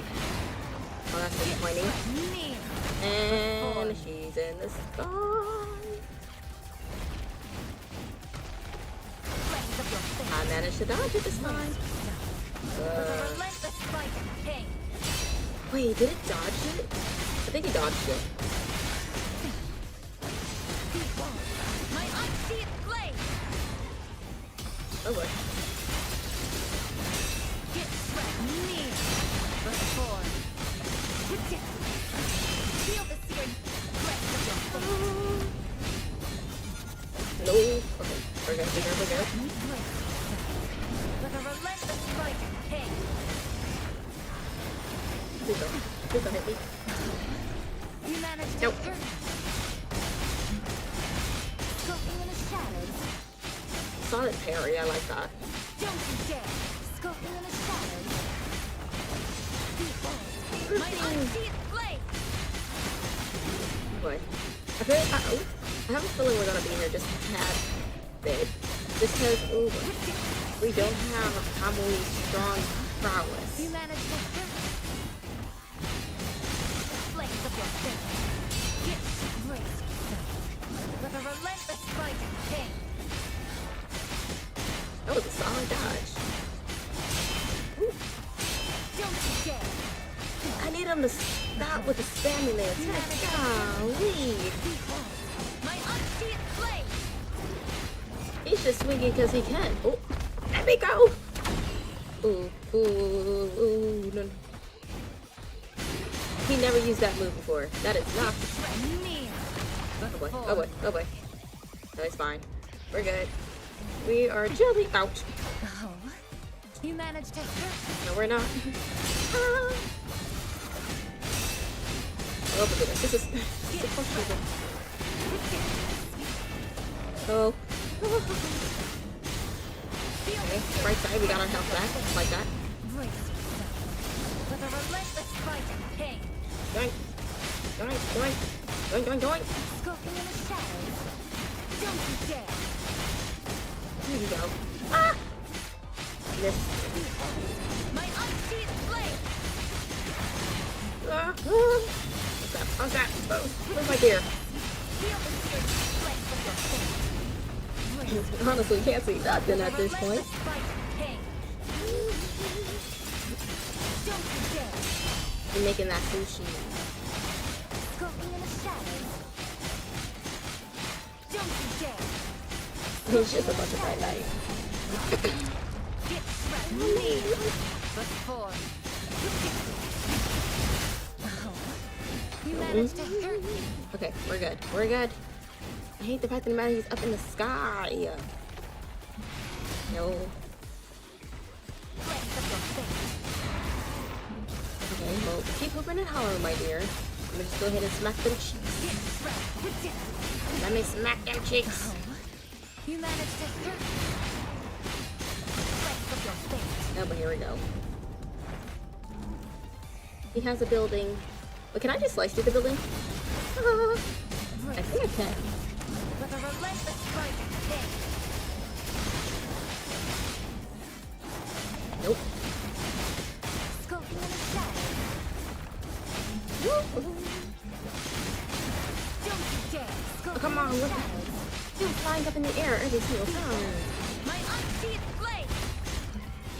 Where is he? Whoop. Get shred me. Is he gonna do it again? Is he gonna do it again? You managed to hurt me.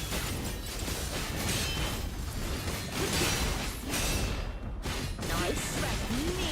Feel the searing flames of your face. Honestly speaking, hold on. Vera is kind of cooking right With a now. relentless fight and pain. Smack them cheeks, they're free. Ah. Don't you dare. Skulking in the shadows. Behold, my unsheathed blade. I hate the fact that we lost Camui. Feel the searing. Ah. Get shredded. Either dodge or get a parry. Flames of your But I can get all of them. brace yourself. With a relentless fight and pain. Come on, we're almost there, my dear. Oh, where is he now? You Ooh. managed to hurt me.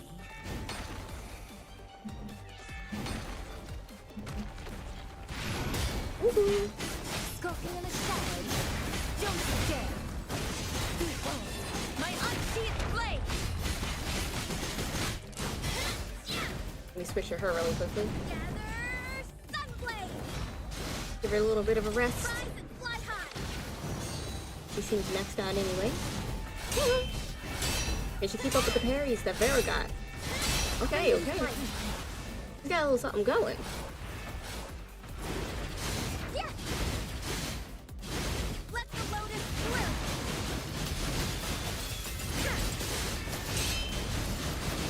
Solid. Mist! And the abyss!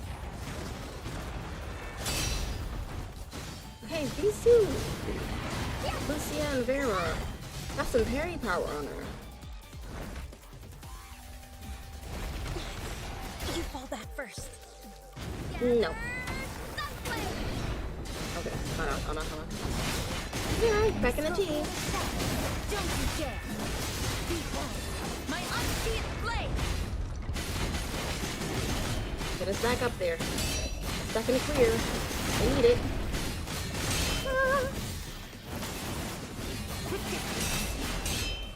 Feel the searing!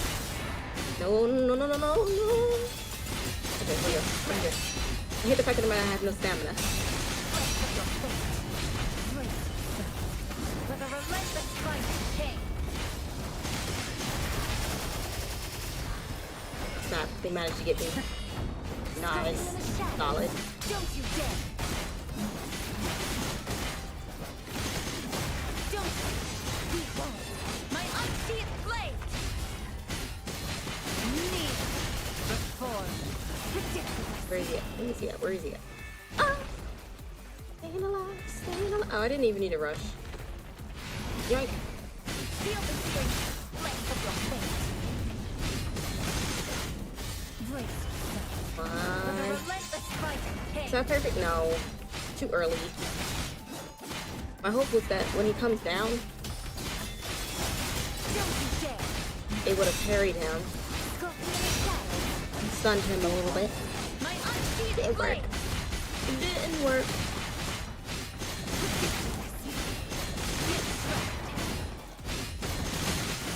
Feel the searing!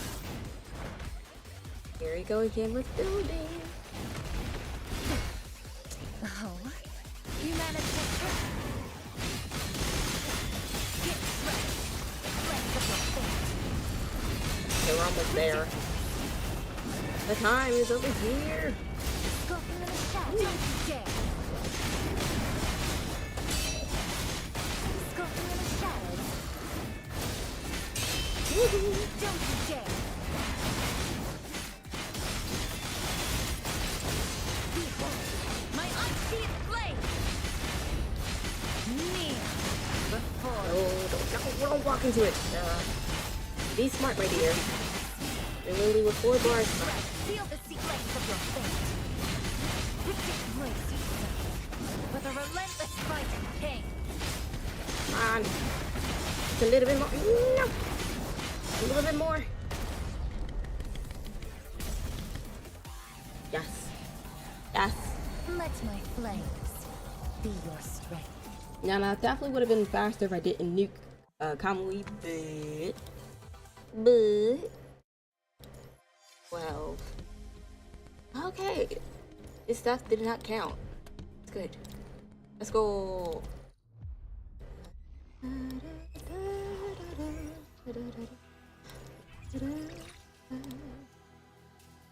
I think we'll go ahead and do this later. Now, yeah, let me see here. Let me see if there's anything else for us to collect. For now, let me see. And doesn't give me what I want. There's just these. Derived from Matrix. Cursed waves. Gonna probably have to dibble dabble in that for a little bit. And anything to collect in here. There's some collectibles. I get something if I scroll down? No. Just there. To be there. Okay. The little bit of summons we have, is it enough to do it? 21,500. But that's not 500. 2150. Jesus. Okay, tis fine, tis fine. Can we get him early? Probably not. Oh. And which way? That we'll be looking for. Nope. It's probably supposed to. Is this? I don't know what color it's supposed to be. I remember somewhere close to orange. Then I say, nope.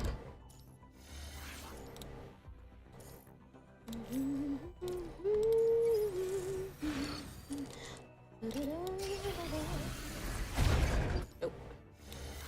They use the letters.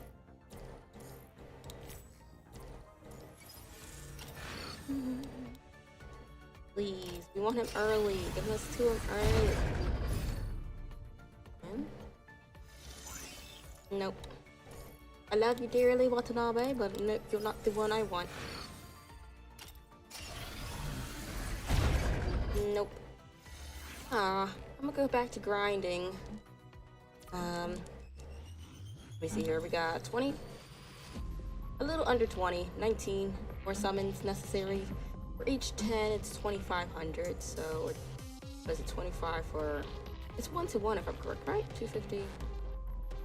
Yeah, it's like 1-to-1 for these tags. So, I'm gonna go ahead and grind and see if I can get a couple of more for next week. We should have them by next week. I would reckon. But yeah, unfortunately, again, we didn't get him. Thankfully, we do have a little extra time compared to Yuki was about to expire in like, what, 3 days, so. Woo! We did I. I'm gonna go catch up on these events and see if maybe I can snatch a little something from them. Yeah, this isn't gonna have anything. This is just for all the other goodies. So we're gonna go ahead and hit the sack for now. Come back to it another time. Yeah, feeling this hero is gonna be our saving grace. 58.5, 145, 125, 125 for each one of them. So maybe about 500. Event time 19 hours. Oh snap! We're gonna have to hop onto these. What's this? Welcome to Earthy Camping, Commandant. Tap here to begin. What is this? This looks so cute. Team building log. Probably we'll start here and head to the rendezvous spot point. Okay. The rendezvous. Once Kappui reaches it, the stage is clear. Okay, so what's the problem? Tap the tile. Run a Kamui to drag to move him. Outside the black area to cancel its movement. Only vehicle has one open seat, so he can bring one member along. Okay, so we'll bring Kamu. The member has been waiting here for a while. Be with you if the empty seat is nearby, or we'll board automatically. Company, okay. Point of interest. If the member's color matches it, they'll enter automatically when you get close. Okay. Member reaches the spot. Tap any path of the part of the path you've already moved. Good to go back to that spot. Use it if you take the wrong turn. These seem oddly easy. I just realized the camera was like.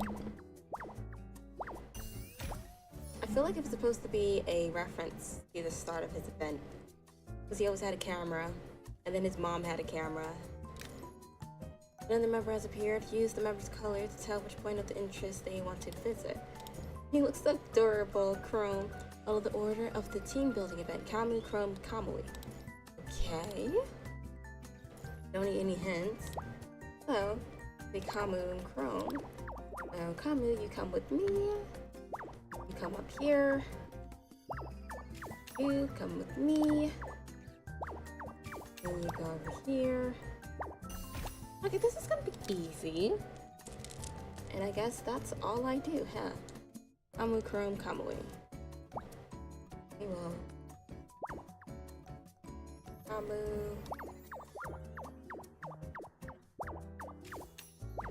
Chrome. Oh, snap. No. Okay, come in.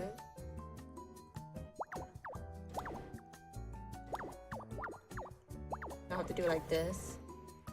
Ah. Oh. Oh, snap. Okay, okay, I see. So I think that's it. Has to be like this. No. Let's see what I have to do. And it's not this. So.